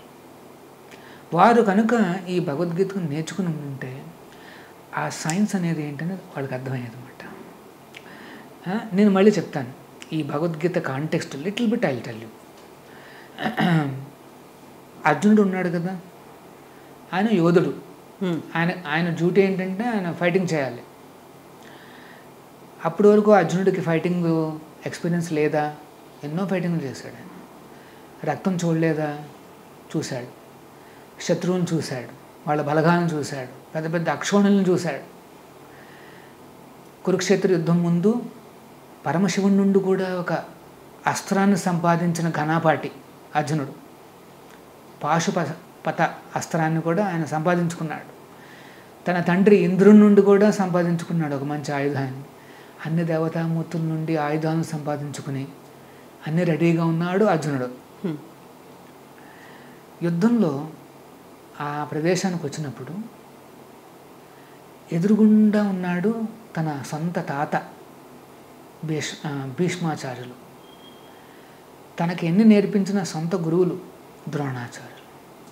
మనస్సులో ఎక్కడో కలుక్కుమంది, నేను వీళ్ళని చంపాలి. ఇప్పుడు వరకు జరిగిన యుద్ధాలు వేరు, వాళ్ళని తరిమేశాడు, అంతతో ఆపేశాడు. ఇంతకుముందు కూడా కౌరవులతో ఫైటింగ్ జరిగింది, విరాట పర్వంలో జరిగింది ఒకటి, తరిమేశాడు అంతే, ఎవరిని చంపల. ఇక్కడ ఏంటంటే అంతు తేల్చుకోవాలి, ఆ సైడ్ వాళ్ళు కానీ ఈ సైడ్ వాళ్ళు కానీ నెగ్గాలన్నమాట. అది ఇప్పుడు యుద్ధం. ఆ మనసులోకి ఆ భావాలన్నీ వచ్చాయన్నమాట. అయ్యో నేను చంపేయాలి. చిన్నప్పుడు ఏ తొడ మీద అయితే నేను ఆడుకున్నానో ఆయన నేను చంపాలి. ఎవరైతే నన్ను చిన్నప్పటి నుండి ఇలా బాణం వేయాలి అలా వేయాలని నేర్పించారో వాడి మీద నేను బాణం వేయాలి అనగానే మనసులో ఆ వీక్నెస్ వచ్చేసింది. వెంటనే తన బాణాన్ని గాంధీవాన్ని పక్కన పడేసి, నమ్ముతారో నమ్మరో, కళ్ళమ్మట నీళ్లు పెట్టుకుంటూ కూర్చున్నాడు అర్జునుడు. అంత పెద్ద యోధుడు. మరి భగవద్గీతలో కృష్ణుడు ఏం చెప్పుంటాడు? ఒక 30 నిమిషాలు జరిగింది అనుకోండి భగవద్గీత. అప్రాక్సిమేట్లీ 30-40 మినిట్స్లో అయిపోయింది భగవద్గీత అనేది. ఆ భగవద్గీత సంభాషణ సంస్కృతంలో జరిగింది. అది ఎంత తీయగా మాట్లాడుకున్నారు అంటే అది ఒక గీతంలా అనిపించడంతో దాన్ని భగవద్గీత అని పేరు అన్నమాట. సో సరే, అదంతా అయింది. ఆ భగవద్గీత పూర్తి కాగానే అర్జునుడు మళ్ళీ కాన్ఫిడెంట్గా నించున్నాడు. గాంధీవాన్ని పట్టుకున్నాడు, యుద్ధం చేశాడు. ఎవరినైతే చంపకూడదు అన్న భావన ఉండేదో వాళ్ళని తన కర్తవ్య నిర్వహణలో భాగంగా చంపడం జరిగిందన్నమాట. చివరికి విజయాన్ని సాధించాడు. మరి 30-40 నిమిషాల్లో ఏం జరిగింది? అదే కదా భగవద్గీత అంటే. కృష్ణుడు ఏమన్నా బాణాన్ని ఎట్లా పట్టుకోవాలని చెప్పాడా? అది ఆల్రెడీ తెలుసు అర్జునుడికి. అస్త్రాలు ఎట్లా సంపాదించాలి ఈ దేవతామూర్తుల నుండి అని చెప్పాడా? లేదు, ఎందుకంటే అది ఆల్రెడీ చేసుకున్నాడు అర్జునుడు. లేకపోతే రక్తాన్ని చూసి స్పృహ తప్పకుండా పడిపోకుండా ఎట్లా ఉండాలని నేర్పించాడు? కాదు, అది ఆయన తెలుసు అని. నేను ఆరితేరిన నెంబర్ 1 హీరో అర్జునుడు. సో మరి భగవద్గీతలో చెప్పింది ఏమిటి? ఏం చెప్పాడంటే, అర్జున, నీకు బయట ఉండే శత్రువులను చంపడం తెలుసు, కానీ నీ లోపల ఉండే శత్రువులు ఉంటాయే వాటిని ఎట్లా చంపాలో, వాటిని ఎట్లా నువ్వు వాడుకోవాలో నీకు తెలియదు అని చెప్పి కృష్ణుడు అప్పుడు ఇచ్చిన ఏమంటారు ఆ సైన్సే ఈ భగవద్గీత అన్నమాట. మళ్ళీ అందరిలోనూ కోపం ఉంది కదా, ఆ కోపం ఎట్లా వస్తుందని చెప్తాడు కృష్ణుడు. ఆ కోపాన్ని ఎట్లా వాడుకోవాలి అని చెప్తాడు కృష్ణుడు భగవద్గీతలో. మన అందరిలోనూ అసూయలు అనేవి వస్తుంటాయి అప్పుడిప్పుడు. ఈ ఫోర్సెస్ అన్నిటినీ కూడా మనకి వ్యతిరేకంగా పనిచేసే బదులు మనకి కాస్త హెల్ప్ చేస్తే బాగుంటుంది కదా. కోపంతో సామ్రాజ్యాలే కూలిపోతాయి. మరి అట్లాంటి కోపం మనకు కానీ ఉపయోగపడితే ఎంత ముందుకు వెళ్ళొచ్చు? ఇది మాట భగవద్గీత అనే సైన్స్. నేను అదే అంటున్నాను అనమాట. ఈ సైన్స్ కానీ తెలిసి ఉండుంటే పిల్లల్లో, ఈ పెద్దల్లో, లేకపోతే ఎవరైనా ఆ ఎమోషన్స్ని మనం కాస్త మనకు ఉపయోగపడే విధంగా వాడుకోగలిగితే ఎంత చక్కగా పాజిటివ్గా వేగంగా మనం ముందుకు వెళ్ళొచ్చు మన జీవితంలో. అది అర్థం కాక ఈ లోన ఉండేవన్నీ కూడా మనిషిని హింసించి ఏమంటారు నిర్వీర్యం చేసేస్తున్నాయి. ఉదాహరణకి ఏదో కాస్త యాంగ్జైటీ ఏదో వస్తుంది, దాన్ని ఎట్లా హ్యాండిల్ చేయాలో అర్థం కాక, ఒక ఛాలెంజ్ ఏదో వస్తుంది జీవితంలో అర్థం కాక కొంతమంది ఏం చేస్తారంటే ఒక చిన్న ఎక్స్ట్రీమ్ స్టెప్ బాటిల్ తీసేసుకుంటాడు. అది కూడా సాధ్యం. లేకపోతే కాస్త తాగి పడుకుంటాడు, నేను మర్చిపోదాం అనేసి. కానీ మళ్ళీ లేవగానే మళ్ళీ ఆ సమస్యలన్నీ మళ్ళీ ముందుకు వస్తాయి. అంటే కృష్ణుడు అర్జునుడికి చెప్పిన విశేషమైన వాక్యం ఏమిటంటే, ఫేస్ ద ఛాలెంజెస్. పారిపోదు నువ్వు యుద్ధరంగంలో, నీకేదో ఛాలెంజ్ వచ్చింది, you should face it, don't run అన్నాడు కృష్ణుడు. యూ హ్యావ్ టు ఫైట్ అన్నాడు అంతే, యుద్ధం చెయ్యి అన్నాడు. మరి తేడా ఏమిటి? మా మనుస్మర యుద్ధచ, నన్ను తలుచుకుంటూ నా మీద ఆధారపడుతూ నువ్వు చెయ్యి అర్జున అని అంటాడు అనమాట. అది చాలా ఇంపార్టెంట్. అంటే కృష్ణుని మీద ఆధారపడము, కృష్ణుని తలుచుకోవడం అంటే మనం డే టు డే లైఫ్లో కూడా మనం మన కర్తవ్యాలు చేస్తున్నప్పుడు కొన్ని నియమాలు నిబంధనలు భగవద్గీత నుండి మనం పాటించాలి. ఏం తినాలి, ఏం తినకూడదు, ఎలా పడుకోవాలి, పడుకోకూడదు, అట్లాంటివి కూడా ఉన్నాయి భగవద్గీతలో. ఆ నియమాలన్నీ కనుక మనం పాటిస్తూ మన జీవితంలో మన కర్తవ్యాలు కనుక చేయగలిగితే ఖచ్చితంగా మనం కూడా విజయాన్ని సాధిస్తాం అన్నమాట. ఇప్పుడు మీరు యువకుల గురించి చెప్పారు. యువత అనగానే బోల్డని డిప్రెషన్స్, ఒత్తిళ్ళలో ఇంకోటో ఉన్నాయి, ఒక చెడు వ్యసనాలు దుర్వ్యసనాల బారిన పడుతున్నారు అనుకున్నప్పుడు అది ఒక సైడ్ అయితే, ఇంకో side ISKCON Hare Krishna movement విపరీతంగా ఆకర్షించింది అదే యూత్ని. అందులో కూడా ఉన్నతమైనటువంటి విద్యావంతులు, ఉన్నతమైనటువంటి స్థానాల్లో ఉన్న వాళ్ళని ఇటువైపు ఎలా రప్పించగలిగారు? మిగతా ఎక్కడైనా కానీ ఏదైనా దేవాలయానికి వెళ్ళాలి, ఇంకేదైనా అంటే ఏదో ఒక పండుగ రోజు వెళ్తాము, బలవంతంగా ఇంట్లో పేరెంట్స్ చెప్పారు కాబట్టి వెళ్ళేటువంటి యూత్ ఉన్నారు. లేదా మనం ఎండ్ స్టేజ్ వచ్చినప్పుడు భగవద్గీత చదువుకోవాలి, ఇలాంటి కాన్సెప్ట్ కొన్ని ఏళ్లుగా అలా వచ్చింది. బట్ ఈ యూత్ని ఇటువైపు తీసుకురావడం, అందులోనూ మీరు చెప్పినట్టుగా పాశ్చాత్య దేశాల్లో ఉన్న వాళ్ళు మొదటిగా వచ్చిన తర్వాత మన వాళ్ళు కూడా ఇటువైపు రావడం, ఆ మ్యాజిక్ మంత్రం ఏంటి? మహామంత్రమేనా? ఈ మహామంత్రం మరియు భగవద్గీత వర్క్స్. భగవద్గీత చదివితే అందులో ఉండే ప్రిన్సిపల్స్ని ఇంప్లిమెంట్ చేస్తే ఫలితాలు వస్తున్నాయన్నమాట. ఇది ఆ కీ మాట. అందుకనే ప్రభుపాదుల వారు తన రాసిన వ్యాఖ్యానాలు రాసిన ఆ బుక్కి పేరేం పెట్టారు అంటే భగవద్గీత యథాతథము అన్నారు. యాజ్ ఇట్ ఈజ్ అన్నారన్నమాట. అంటే కృష్ణుడు చెప్పిన వాక్యాలను మనం యాజ్ ఇట్ ఈజ్గా అర్థం చేసుకుంటే దట్ విజ్డమ్ ఫ్రమ్ గాడ్, భగవంతుడి నుండి వచ్చిన ఆ విజ్డమ్ అనేది మనకి యాజ్ ఇట్ ఈజ్ లభిస్తే చాలా పవర్ఫుల్గా వస్తుందన్నమాట. అంటే చాలా పవర్ఫుల్గా ట్రాన్స్ఫర్మేషన్ అనేది సాధ్యం అన్నమాట. దాన్ని కానీ మనం డైల్యూట్ చేసేస్తే, అక్కడ ఉండే ఐడియాస్ మన ఐడియాస్ యాడ్ చేసేసి మనం డైల్యూట్ చేసేసాం అనుకోండి, ఆ ఇంపాక్ట్ అనేది తక్కువగా ఉంటుంది అన్నమాట. కానీ వేరే ప్రభుపాదుల వారు యథాతథంగా ఇంప్లిమెంట్ చేశారు కనుక ఆ ఇంపాక్ట్ అనేది ఫటాఫట్ మనం వస్తుందన్నమాట. సో ఇక్కడ ఏంటంటే లైఫ్కి ఒక ఫిలాసఫీ ఉండాలి. మన లైఫ్కి కూడా అంటే మన జీవితానికి ఒక ఫిలాసఫీ ఉండాలి. ఆ జీవిత ఫిలాసఫీయే ఈ భగవద్గీత అన్నమాట.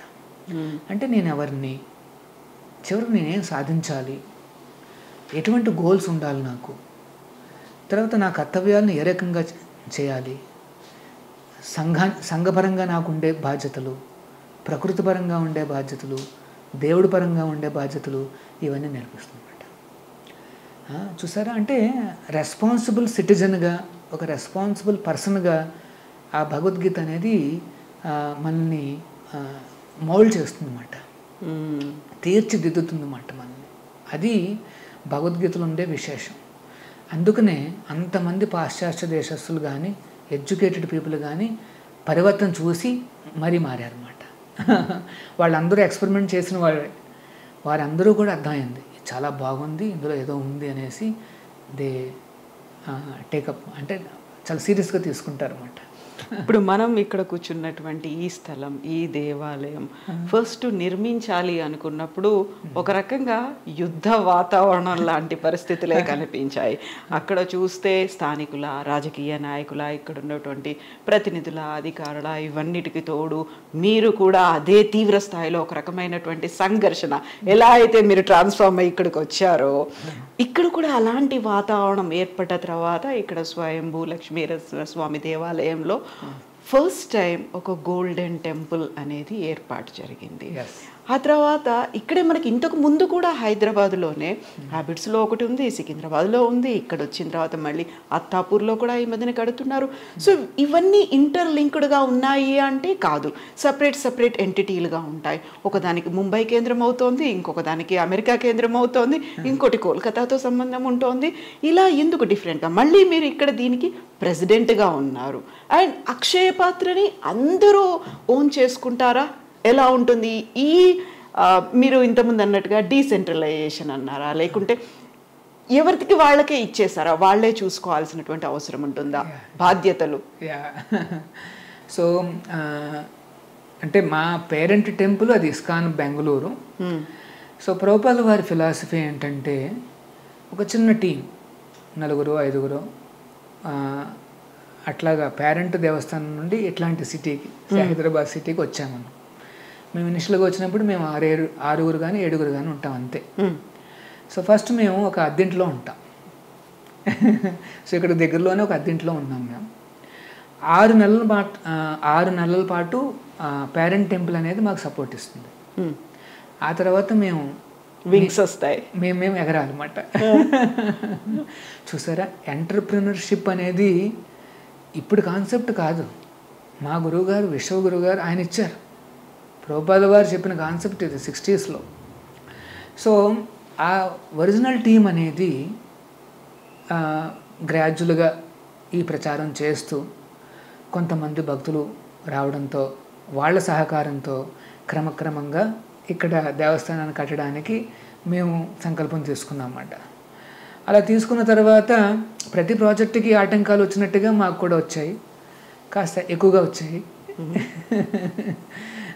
చాలా పవర్ఫుల్ పీపుల్ కూడా చాలా ముందుకు వచ్చారు, అంటే మాకు ఎగనెస్ట్గా వచ్చారన్నమాట. సో మేమేంటంటే సేమ్ భగవద్గీత ప్రభుపాదుల వారు చెప్పిన ఆ ప్రిన్సిపల్స్ ఆధారంగానే ముందుకు వెళ్ళాం. సో కృష్ణుడు పరీక్షించాడు అనుకున్నారా, లేకపోతే కృష్ణుడి మీద భారం వేసేసాము ఆయనే చూసుకుంటాడు అనుకున్నారా? కృష్ణుడి మీద భారం వేసి ప్రభుపాదుల వారు ఇచ్చిన ఒక గైడెన్స్ ఏంటంటే ఎవరైనా శత్రువు అయినా సరే ఆ మనిషిని, ఆ శత్రువుని మనం ద్వేషించకూడదు. హృదయంలో ద్వేషం లేకుండా ఫైటింగ్ చేయాలి. ఇది మాట ఛాలెంజ్. సో ఇవన్నీ మేము నేర్చుకుంటాం అన్నమాట.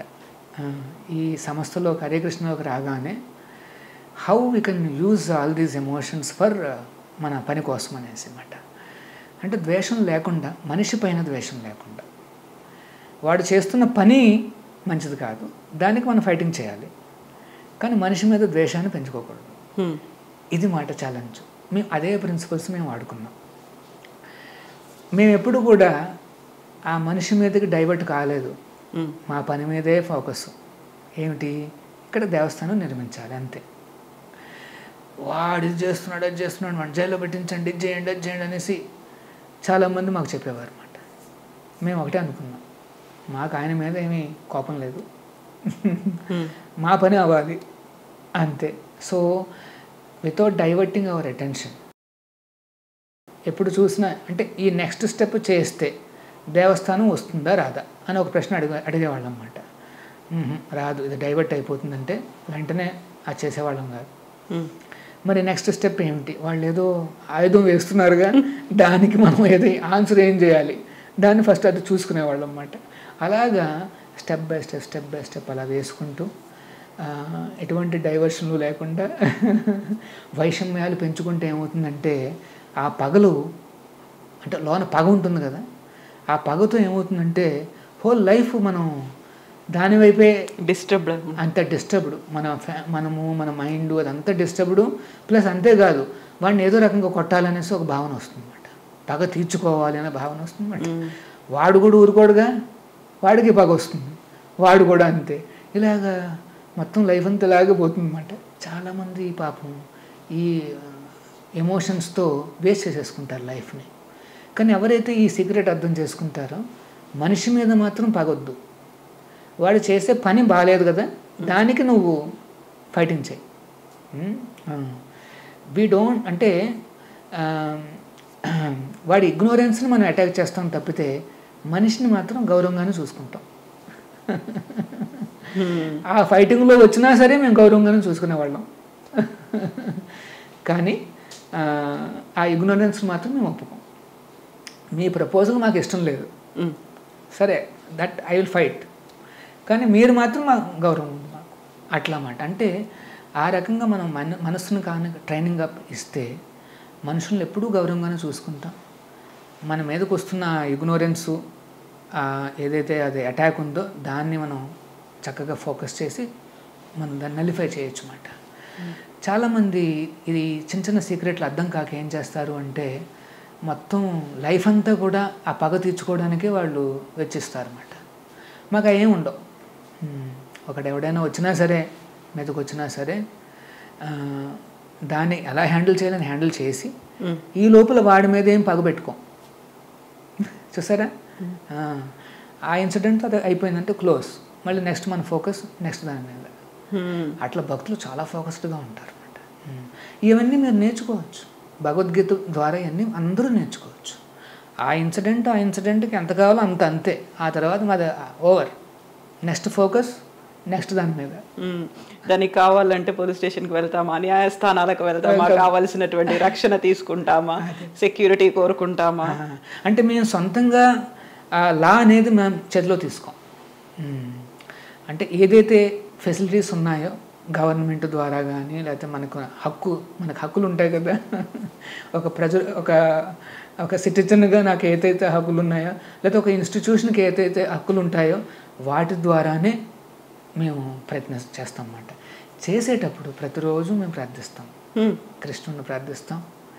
కృష్ణ నెక్స్ట్ స్టెప్ ఏంటో నాకు ఐడియా లేదు, ఇప్పుడు వెళ్ళి కమిషనర్తో మాట్లాడాలి, ఏం మాట్లాడాలి అని కూడా మాకు ఐడియా లేదు. ఎందుకంటే మేము అందరం కొరగాళ్ళం, మాకేం పెద్ద పెద్ద ట్రైనింగ్లు అంటూ లేవు. మేము చదివింది సాఫ్ట్వేరు, చేస్తుంది వేరు. సో భగవంతుని ప్రార్థించి, నువ్వు అందరి శరీరంలోనూ ఉన్నావని చెప్పావే భగవద్గీతలో, తర్వాత నీ పనే కదా ఇది, నీ పని చేస్తుంటే నేను బుద్ధియోగం దదామితం అంటాడు కృష్ణుడు, నేను మీకు ఇంటెలిజెన్స్ ఇస్తానంటాడు. ఇంకా నీ చేతిలో ఉంది, ఏ ఇంటెలిజెన్స్ ఇస్తే ఆ ఇంటెలిజెన్స్తో మేము వాడుకుని అక్కడ ఇంటెలిజెంట్గా మాట్లాడగలుగుతాము అని చెప్పి వెళ్ళేవాళ్ళము. చాలా మంచి ఐడియాస్ వచ్చేవి. యాక్చువల్గా నాకు మన ప్రభువులు ఉన్నారు కదా, అవలోచన ప్రభు, ఇద్దరం కూడా చాలాసార్లు వెళ్ళి చాలామందిని కలిసేవాళ్ళం అన్నమాట. ఆ కారులో కూర్చుని మేము ఇద్దరం సంభాషణ చేసుకున్నమాట. ఆయన ఎట్లా అంటే మనం అట్లా అనాలి, అట్లాగా వాదోపవాదాలు చేసుకునేవాళ్ళం అన్నమాట. ఆయన నేనులాగా, నేను ఆయనలాగా మాట్లాడుకుంటూ. అంటే మానవ ప్రయత్నం అనేది గట్టిగా చేయాలి. మానవ ప్రయత్నం చేస్తూ దేవుడి మీద ఆధారపడి ఇంకా అక్కడికి వెళ్ళి మనం చేస్తాం. అయిన తర్వాత అనిపించేది మాట, ఈ మాట కూడా చెప్పుండి ఉంటే బాగుండేది, లేకపోతే అది కూడా ఏదన్నా ఒక ముక్కేసి ఉంటే బాగుండేది అనిపించేది. కానీ సరే అంతవరకే మన ఇంటెలిజెన్స్ పనిచేసిందని చెప్పేసి ఇంకా మళ్ళీ దాని మీద బాధపడుతూ మళ్ళీ మన జీవితాన్ని వృధా చేసుకోవడం అనవసరం.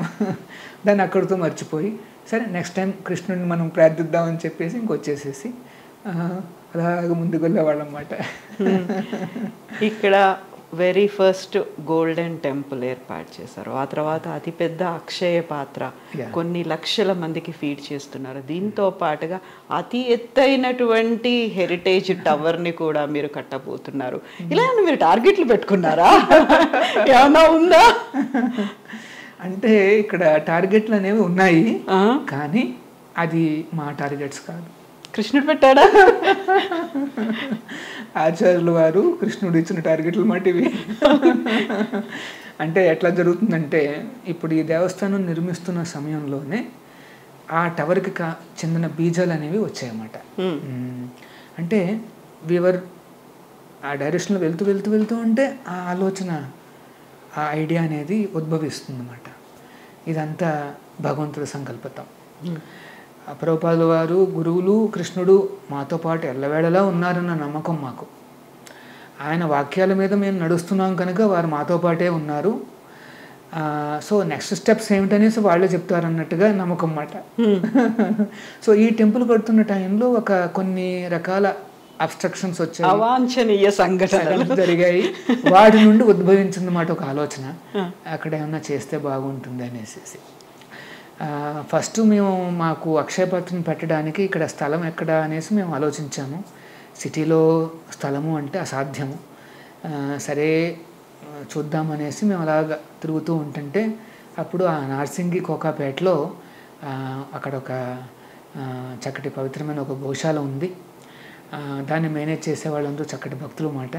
వాళ్ళని అడిగామాట, ఒక చిన్న ప్రదేశం ఇస్తే మేము ఇట్లాగా ఒక అక్షయపాత్రను కట్టి ఒక వేలాది మందికి మేము భోజనాలు పెట్టగలుగుతామని చెప్తే వారు కూడా చాలా ఆలోచించి సరే మంచి పనే కదా అని చెప్పి మాకు లీజుకి ఒక చిన్న ల్యాండ్ ఇచ్చారన్నమాట.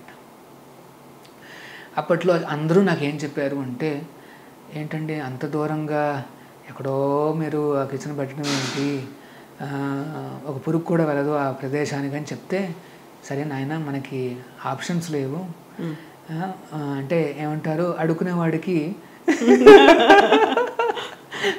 ఆప్షన్స్ ఏముండవు. సో ఏదో వెళ్ళి అడిగాము మేము, వాళ్ళు ఇచ్చారు, ఇంకా తీసుకో అని చెప్పి మనం అక్కడే కిచెన్ కట్టామన్నమాట. కడుతున్నప్పుడే ఇక్కడ కొన్ని సంఘటనలు జరిగి ఏమనుకున్నాం అంటే అక్కడ కూడా ఏమైనా ఒక దేవస్థానం వస్తే బాగుంటుందని చెప్పి అలాగ ఆ రకంగా ఐడియాస్ రావడం జరిగింది. వెళ్ళి ఆ పెద్దలను అడిగామన్నమాట.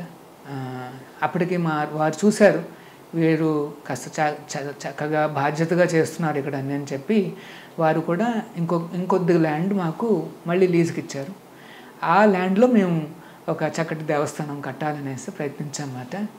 ఈ లోపల నాకు తెలియకుండానే ఆ కోకాపేట నర్సింగ్ అనేది ఇప్పుడు ఇంకా అసలు అది రిచెస్ట్ ప్లేస్ అయిపోయింది. అది రిచెస్ట్ ప్లేస్ అయిపోయింది అన్నమాట. సో మాకు అనిపిస్తుంటుంది అప్పుడప్పుడు ఎక్కడికైతే మేము వెళ్తున్నామో అక్కడికి లక్ష్మీదేవి మా వెనకాలే వస్తుంటుంది. ఆ ప్రాంతం అంతా విస్తరిస్తుంది, ఆ ప్రాంతం అంతా విస్తరిస్తుంది, ఆ ప్రాంతం అంతా చాలా డెవలప్ అయిపోతాం అనమాట.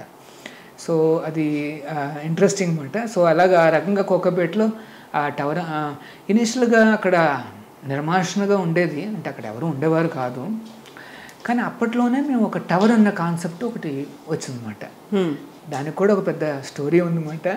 సో ఆ రకంగా ఒక టవర్ మేము చేయాలనేసి మేము అనుకున్నాము. ఇప్పుడు చూస్తే మా చుట్టుపక్కల అన్ని టవర్స్ వచ్చాయి. రెసిడెన్షియల్ టవర్స్ ఇవన్నీ అయ్యాయి, కమర్షియల్ టవర్స్.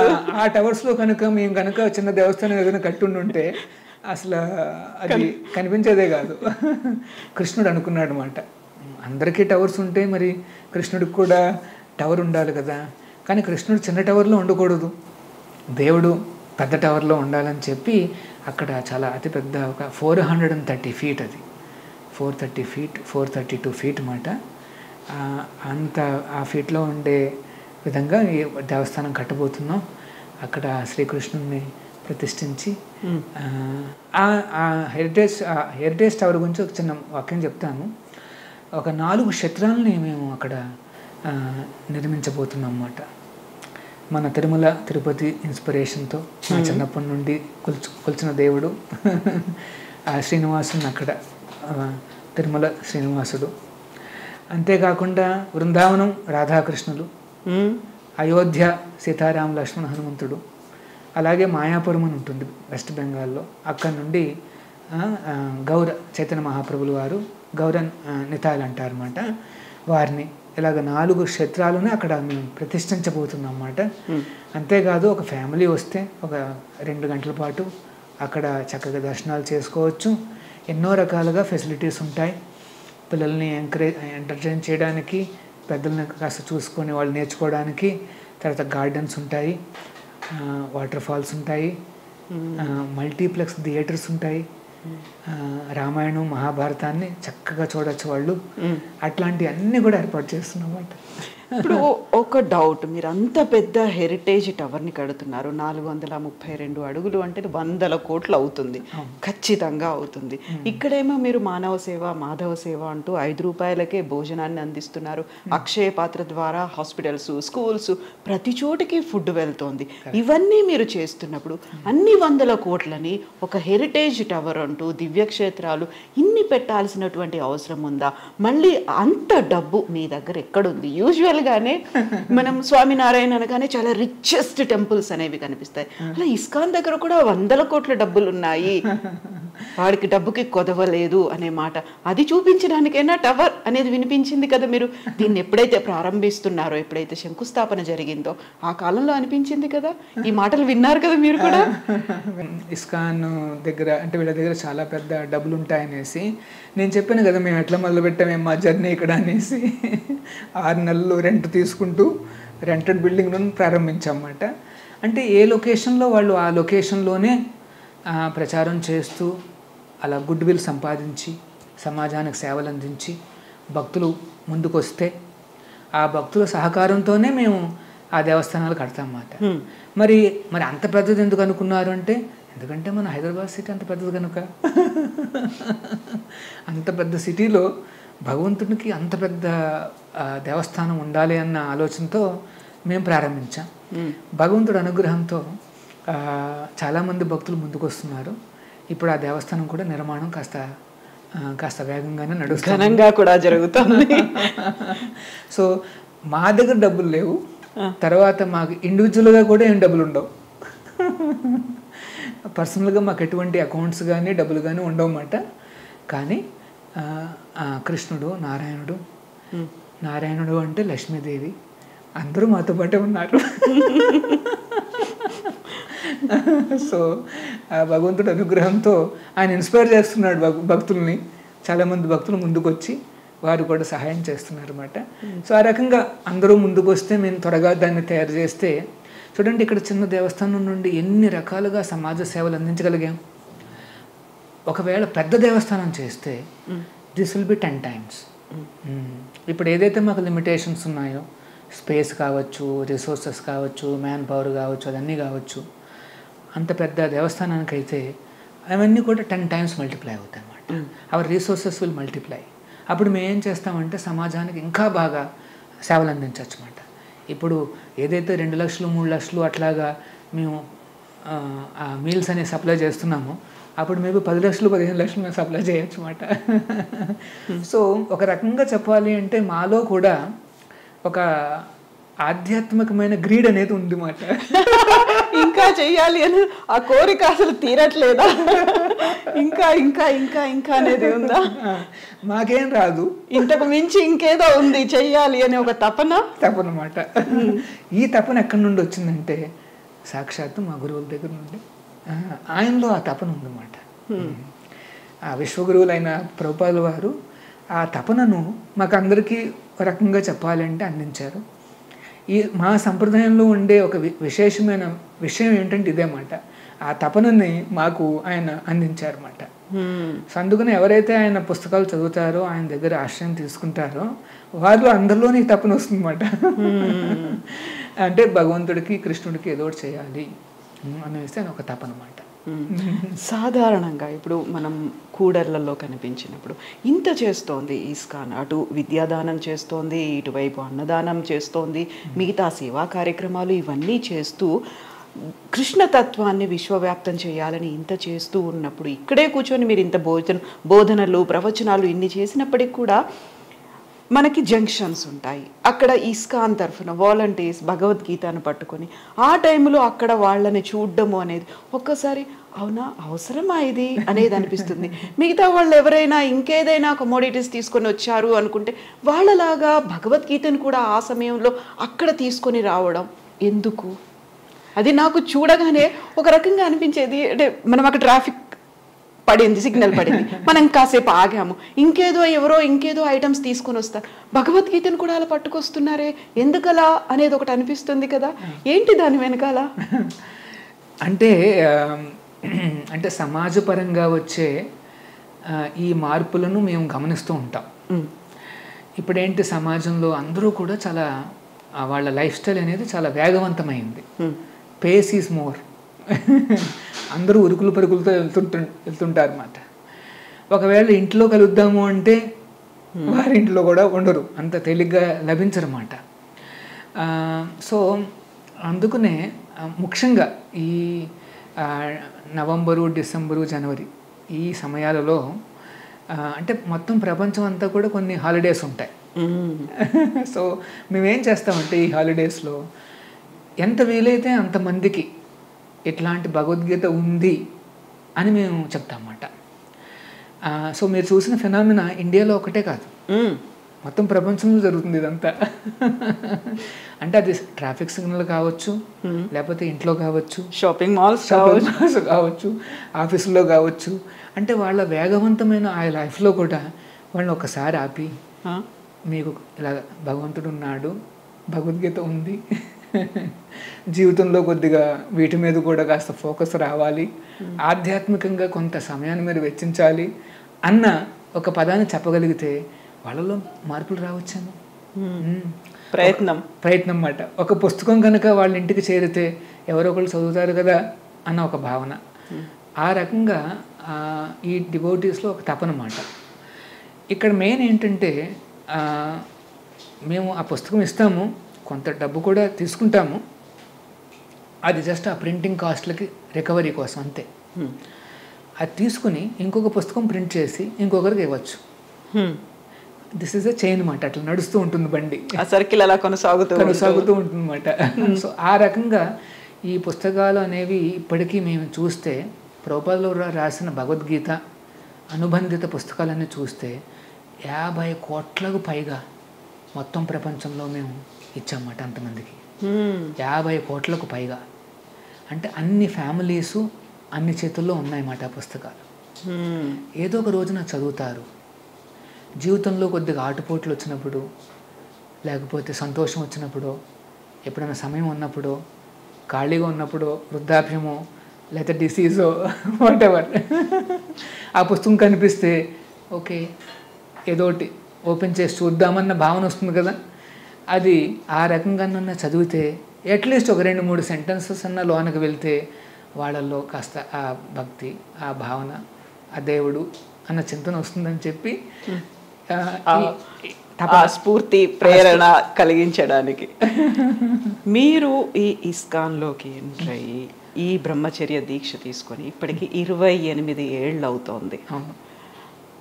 28 ఏళ్లకు ముందు మీరు, ఆ తర్వాత సత్యగౌర చంద్రదాస ప్రభుజీ అయిన తర్వాత మీరు ఏవో ఉంటాయి కదా, నేను అనుకున్నాను ఏదో ఇలా జీవించాలనుకున్నాను, కొన్ని టార్గెట్స్ కొన్ని గోల్స్ పెట్టుకుని ఇక్కడికి వచ్చిన తర్వాత అయ్యో అనే ఒక మాట, ఒక క్షణం ఎప్పుడైనా ఇలా కాకుండా ఉంటే ఎప్పుడైనా అనుకున్నారా? ఎప్పుడు అనుకోలేదు, అనిపించలేదు. ఎందుకంటే నేను చెప్పాను కదా మా గురువుగారు ఇచ్చిన ఆ తపన. ఏమిటా తపన? ఏదో ఒకటి చేయాలి కృష్ణుడికి. ఇప్పుడు ఒక టవరు, ఆ తర్వాత ఇంకొక 10 మందికి భోజనాలు, ఇంకొక 10 ఈ పరోపకారార్థం అన్న ఆ భావన, ఆ తపన అది అంత గట్టిగా ఉంటుందంటే ఎవరు కూడా ఫీల్ కారు. రోజంతా కూడా మేము చాలా బిజీ. మార్నింగ్ లేస్తాము, మేము అందరము 3:30, 3:45 కల్లా లేచిపోతాం. తెల్లవారుజామున 9:30 నైట్ కల్లా పడుకుని పోతాం అంతే. ఆ మధ్యలో ఇంకా మేము కూడా ఉరుకులు పరుగులు ఉంటుందన్నమాట. మొత్తం అంతా కృష్ణ, కృష్ణతత్వం, కృష్ణ అనుకుంటూ ఉంటారు. ప్లస్ కృష్ణుడు సంఘం అంటే ఈ కృష్ణుడు సంస్థ ద్వారా సమాజ సేవ పరివర్తన, వాళ్ళలో ఉండే బ్యాడ్ హ్యాబిట్స్, ఈ ఏమిటంటారు ఈ వ్యసనాలు, ఇవి అవి వాటన్నిటిని తొలగించడానికి కూడా మార్గాలు చూపిస్తున్నాం. సో సమాజ పరివర్తన దేని కేంద్రంగా? ఒక దేవస్థాన కేంద్రంగా. సో దేవస్థాన కేంద్రంగా సమాజ పరివర్తన తీసుకురావడం అనేదే మా యొక్క ఏమిటంటారు తపన. మీరు ఆ కాలంలో ఒకవేళ అమెరికాకే కనుక వెళ్ళి ఉంటే, ప్రమోషన్ స్వీకరించి ఉంటే, ఆ తర్వాత CEO అయి ఉంటే, కోట్లాది రూపాయలు ఇప్పటికీ వచ్చేవి, అతిపెద్ద భవనాలు ఉండేవి, పడవల్లాంటి కార్లు ఉండేవి, life style would be entirely different, కంప్లీట్గా మారిపోయేది. ఇలా ఎప్పుడో ఒకసారి పండుగ రోజున్నో మీ ఫ్యామిలీతో కలిసి టెంపుల్కి దర్శనానికి వచ్చి వెళ్తూ ఉండేవాళ్ళు. అలాంటి లైఫ్ కాదు ఇది. కంప్లీట్గా అందరికీ దూరంగా ఉన్నారు, అలాంటివి ఏవీ లేకుండా ఉన్నారు, ఒంటరిగా మీరు ఇక్కడ ఉండాల్సి వస్తోంది. ఇలాంటివి ఎప్పుడైనా రిగ్రెట్ అనను నేను, అలాంటి ఒక ఆలోచన, అలాంటిది ఎప్పుడైనా ఏ క్షణంలో ఏ కలలో అయినా? అంటే మేము ఇంకా సాధకులు అన్నమాట. సో బిగినింగ్ డేస్లో అట్లాంటి ఆలోచనలు వచ్చే అవకాశం ఉంది. కానీ అలా ప్రాక్టీస్ చేస్తూ మనం ముందుకు వెళ్ళే కొద్దీ అట్లాంటి ఆలోచనలు ఉండవన్నమాట. ఇన్ఫ్యాక్ట్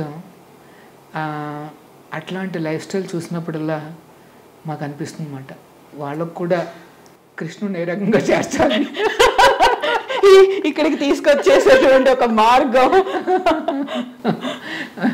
ఎందుకంటే అంత CEO అయినా, అంత పెద్దవాళ్ళైనా వాడికి కూడా లోన ప్రపంచం ఉంటుంది, వాడికి కూడా అప్స్ అండ్ డౌన్స్ ఉంటాయి.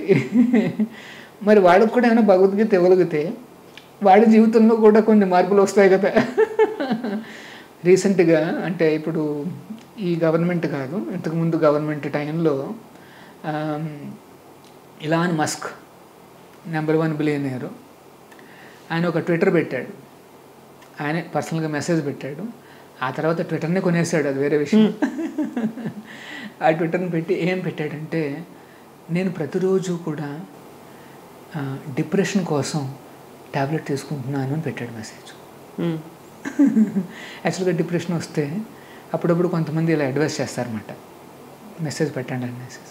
సో ఆయన కూడా పెట్టేశాడు. సో పెట్టినప్పుడు చూడండి, మనందరం ఎక్కువ గోల్ ఏంటి, ఏమైనా ఒక బిలియనర్ అయితే బాగుంటుంది అనేసి. మీరు అన్నారే వాళ్ళకి ఇంకెలాంటి కష్టాలు ఉండవు, అంటే ఓన్ ఫ్లైట్లో వెళ్ళచ్చు, ఓన్ నావల్లో ప్రయాణించవచ్చు, డబ్బు ఉంటే అంతా ఉంటుంది అంతా ఉంటుంది. కానీ పాపం ఆయనకే డిప్రెషను, ఒక ట్యాబ్లెట్ తీసుకుని పడుకుంటాడు. మేమేమనుకుంటామంటే ఆయనకు కూడా ఏమైనా భగవద్గీత వెళ్తే బాగుంటుంది కదా, అంతే కదా. అంటే ఇక్కడ అర్జునుడు కూడా అంతే, ఏం లేదని కదా, ఆయనకి అన్ని స్కిల్స్ ఉన్నాయి, పెద్ద యోధుడు, నెంబర్ 1 హీరో. కానీ ఆ వచ్చిన వీక్నెస్ వేరు, దాన్ని అధిగమించలేకపోయాడు. అధిగమించలేకపోయాడు. అలాగే ఇలాన్ మస్క్ కూడా ఈజ్ వెరీ నెంబర్ 1 డబ్బుల్లో కానీ ఆ స్కిల్స్లో కానీ తనకు వచ్చి ఏదో ఉంది సమ్ ఛాలెంజ్, దాన్ని అధిగమించలేక ఈ వెంట into some kind of depression అన్నమాట. ప్రభుజీ, ఇప్పుడు ఈ మధ్య కాలంలో వింటున్నటువంటి ప్రవచనాలు లేకుంటే కనిపించేటువంటి ఇన్స్టాగ్రామ్లో వచ్చే రీల్స్ అలాంటి వాటిల్లో నేను ఒక 2 మిమ్మల్ని అడగదలుచుకున్నాను. వాటిని మీరు ఎలా చెప్తారు కన్విన్సింగ్? శ్రీమద్ భగవద్గీతని ఇంట్లో ఉంచుకోవద్దు అనేది ఒక మాట అయితే, ఇంకోటి ఒంటరిగా కృష్ణ విగ్రహాన్ని ఇంట్లో పెట్టుకోవద్దు. బాలకృష్ణుడు అయితే ఓకే, రాధతో ఉంటే ఓకే, తప్ప ఒంటరి కృష్ణుడు మాత్రం, ఆ మురళీకృష్ణుడు అలా మాత్రం ఉండొద్దు అనే మాట నిజమే అంటారా ఈ 2? భగవద్గీత ఈ ఒక అపోహ ఏమిటంటే, భగవద్గీత కనుక ఇంట్లో పెట్టుకుంటే ఇంకా ఇంట్లో యుద్ధాలు వస్తాయి. తర్వాత ఇంకొకటి ఏంటంటే, మనకి ఘంటసాల గారి ఆయన భగవద్గీత క్యాసెట్ ఒకటి ఉంటుంది. అంటే అదొక ట్రెండ్ అయిపోయింది. ఏమిటంటే, ఎవరైనా చనిపోతే ఆ క్యాసెట్ ప్లే చేసేవారు అనమాట. ఎక్కడ వినిపించింది అంటే అక్కడ ఏదో అయింది అని అనుకుంటాం మనం.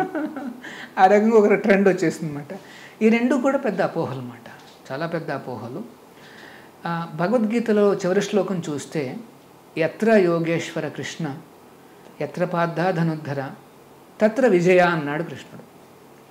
అంటే ఎక్కడైతే కృష్ణుడు ఉంటాడో, ఎక్కడైతే అర్జునుడు ఉంటాడో ఖచ్చితంగా అక్కడ విజయము ఉంటుంది, భూతి అంటే పవర్ ఉంటుంది, ఆస్తులు అంటే ఐశ్వర్యాలు ఉంటాయి, నీతి కూడా ఉంటుంది అంటాడు శ్రీకృష్ణుడు. ఇప్పుడు మనం కనుక అర్జునులాగా కొద్దిగా డివోషన్ డెవలప్ చేసుకుంటే, మన ఇంట్లో కృష్ణుడు ఉంటే, సో కృష్ణుడు మనం కనుక అర్జునులాగా కాగలిగితే ఇంకా అక్కడ ఖచ్చితంగా విజయాలు ఉంటాయి, ఐశ్వర్యాలు ఉంటాయి, అన్ని రకాలుగా ఉంటాయి. సో భగవద్గీత దాని కంక్లూజన్ ఇదన్నమాట. ఎక్కడైతే కృష్ణుడు ఉంటాడో, ఎక్కడైతే అర్జునుడు ఉంటాడో, అర్జునుడు ఏ రకంగా అవ్వాలి అని చెప్పే పుస్తకమే ఆ భగవద్గీత. సో మన ఇంట్లో భగవద్గీత ఉందనుకోండి, కృష్ణుడు అర్జునుడు ఉన్నట్టే. వారి అనుగ్రహంతో మనం కూడా ఒక మినీ అర్జునుడు కావచ్చు అన్నమాట. సో అందుకనే భగవద్గీత ఎక్కడైతే ఉంటుందో అక్కడ యాక్చువల్గా ఈ విజయము, ఐశ్వర్యాలు, నీతి నియమాలు అన్నీ ఆటోమేటిక్గా లభిస్తాయి అన్నమాట. కాకపోతే దీన్ని ఒక పుకారు అనొచ్చు, లేకపోతే ఒక నెగిటివ్ ప్రాపగాండా అనొచ్చు. మనల్ని మన భగవద్గీత నుండి వేరు చేయడానికి చేసిన ప్రయత్నం మాట. దూరం అవుతుందంటారా అలా? కానీ ఇప్పుడు చాలామంది మళ్ళీ వెనక్కి వస్తున్నారు, వాళ్ళకి అర్థమవుతోంది ఈ భగవద్గీతలో నిజంగా ఏదో ఉంది, దీన్ని మనం నేర్చుకోకపోతే వీఆర్ మిస్సింగ్ అవుట్ అనేసి చాలామందికి అర్థమైందన్నమాట. సో ఇది ఒక చిన్న అపోహ మాత్రమే. అందులో ఇంకా తర్వాత కృష్ణుణ్ణి మురళీకృష్ణుడు అంటే ఒంటరిగా without Radha, without Radha, without cow. Only ఒక కృష్ణ విగ్రహాన్ని ఉంచుకోకూడదు. మనమే కొంతమంది ఇళ్లలో బృందావనాలాగా పెట్టుకొని కృష్ణుడిని అందులో నిర్మించుకొని ప్రతిష్ఠించుకొని ఉంచుకుంటారు. అలా వద్దు అనేటువంటి మాట ఎందుకని? జనరల్గా ఏంటంటే భగవంతుడు ఎప్పుడూ కూడా ఒంటరిగా ఉండడు, ఆయన తన యొక్క శక్తులతో ఉంటాడు అన్నమాట. అమ్మవారు అంటే ఆమె ప్రథమ భక్తురాలు అన్నమాట. సో కృష్ణుడు ఎప్పుడూ కూడా అలాగా, ముఖ్యంగా కృష్ణుడు చాలామంది ఆయనతో భక్తులందరూ ఉంటారు మా అంటే. ఎప్పుడు చూసినా కృష్ణుడిని చూస్తే ఆయనతో పాటు రాధ ఉంటుంది, గోప బాలకులు ఉంటారు, గోపికలు ఉంటారు, లేదా బలరాముడు ఉంటాడు, ఆ రకంగా ఉంటాడు అన్నమాట శ్రీకృష్ణుడు. కానీ గోవిందుడు, కృష్ణుడు యమునా నది దగ్గర ఉన్నప్పుడు తను ఫ్లూట్ చేస్తున్నప్పుడు అలా ఒంటరిగానే కనిపిస్తాడు. కాకపోతే పక్కన కొన్ని ఈ పీకాక్స్ ఉంటాయి, చిన్న ప్యారెట్లు ఉంటాయి, అట్లాంటి వాతావరణంలో చుట్టూ ప్రకృతి అయితే కనిపిస్తూ ఉంటుంది అన్నమాట. అట్లా అన్నమాట. ఆ ఉద్దేశంతో అలాగ ఒంటరిగా కృష్ణుడిని పెట్టుకోవద్దు అని చెప్తారు తప్పితే అలా పెట్టుకుంటే ఏదో విపరీతాలు లేకపోతే భయాలు ఏవో వస్తాయనేసి మనం అనుకోకూడదు అన్నమాట. భగవంతుడు అందరికీ తండ్రి. మనం తండ్రిని తీసుకొస్తే మనకి ఎటువంటి కష్టాలు రావు. ఆ తండ్రి కూడా ఒకవేళ మనం ఏదైనా పొరపాట్లు చేసినా సరే తండ్రి ఏమనుకోడు. ఇప్పుడు మన సొంత తండ్రిని పిలిచామనుకోండి, ఇంటికి పిలిచిన మిస్టేక్స్ ఏ జరిగాయి, మనం ఇచ్చిన వంటకాల్లో బాగాలేదు, మనం ఇచ్చిన కాఫీ టీలు నచ్చలేదు, కానీ తండ్రి అనేవాడు ఎలా ప్రవర్తిస్తాడు అని అది మాట. మనకు కావాల్సింది ఏంటంటే కాస్త భక్తి ఉండాలి, ఆ ప్రేమతో కృష్ణుని కొలవాలి అంతే. భగవంతుడు చూసేది ఆ ప్రేమని, ఆ భక్తిని. సో మీరు ఒకవేళ అట్లాంటి విగ్రహాలు ఉంటే కంగారు పడాల్సిన అవసరం ఏం లేదు. జస్ట్ ఈ హరినామం చెప్పండి, హరే కృష్ణ హరే కృష్ణ కృష్ణ కృష్ణ హరే హరే, హరే రామ రామ రామ హరే హరే. భగవంతుడు ఎలాగో మీ విగ్రహ రూపంలో మీ ఇంటికి వచ్చేసాడు, ఆయన ముందే కూర్చుని మీరు కొద్దిగా ఆ నామాన్ని చెప్పండి, మనసులోకి కూడా వచ్చేస్తాడు, అన్ని మనసులో కూడా వచ్చేస్తాడు, అన్నీ సెట్ అయిపోతాయి మీకు. ఇప్పుడు మీరు ఇంత చేసిన తర్వాత ఇప్పుడు దీనికి ప్రెసిడెంట్గా ఉన్నారు, ఆ తర్వాత అక్షయ పాత్రకి స్థానిక అధ్యక్షులుగా, ప్రాంతీయ అధ్యక్షులుగా కూడా ఉన్నారు, ఇప్పుడు పెద్ద హెరిటేజ్ టవర్ అనేది పెట్టుకున్నారు. ఇన్ని రన్ చేసిన తర్వాత ఇప్పుడు పెట్టుకునేటువంటి గోల్స్ ఏమున్నాయి? అప్పటి గోల్ అంతా అయిపోయింది, కృష్ణుడు అన్నీ తీసేసుకున్నాడు, ఇప్పుడు ఏమున్నాయి? నేను ఇంకా ఇది చెయ్యాలి, ఇలాంటి ఆలోచన ఉంది అంటే నెక్స్ట్ ఏంటి అంటే? నెక్స్ట్ ఆలోచన ఏమిటంటే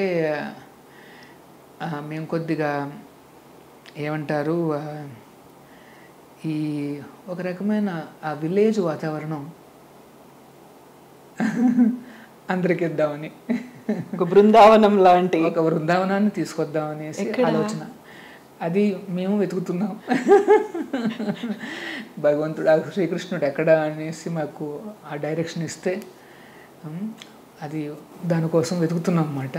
మానవ ప్రయత్నం చేయాలి కదా, ఆ మానవ ప్రయత్నం చేస్తున్నాం. చేస్తే ఇప్పుడు ఏమైందంటే అదే ఈ వేగవంతమైన జీవన శైలిలో చాలామందికి దేర్ లుకింగ్ ఫర్ సమ్ సేద తీర్చుకోవడానికి ఒక మంచి డివైన్ ఎన్వైర్న్మెంట్ వాళ్ళు చూస్తున్నారు అన్నమాట. అంటే రిసార్ట్లు అట్లాంటివి చాలా ఉన్నాయి, అక్కడికి వెళ్ళినప్పుడు ఓకే వన్స్ ట్వైస్ ఏదో అనిపిస్తుంది, కానీ రిపీటెడ్గా అనేది ఎవరికి నచ్చదు అన్నమాట. రిపీటెడ్గా మనం వెళ్ళగలిగే ఒకే ఒక ప్రదేశం ఏంటంటే దేవస్థానాలు. ఎప్పుడు వెళ్ళినా చక్కగా మనకి కలర్ఫుల్గా దర్శనం చేసుకోవచ్చు భగవంతుడిని. అంతేకాదు అక్కడ కాస్త కూర్చుని అర్థం చేసుకోవచ్చు, నేర్చుకోవచ్చు, సత్సంగత్యం మనం పొందొచ్చు, కొన్ని సేవలు అందించవచ్చు. ఆ రకంగా దేవస్థానం అంటే ఏంటంటే ఒక చక్కటి మార్పుని తీసుకొస్తుందన్నమాట.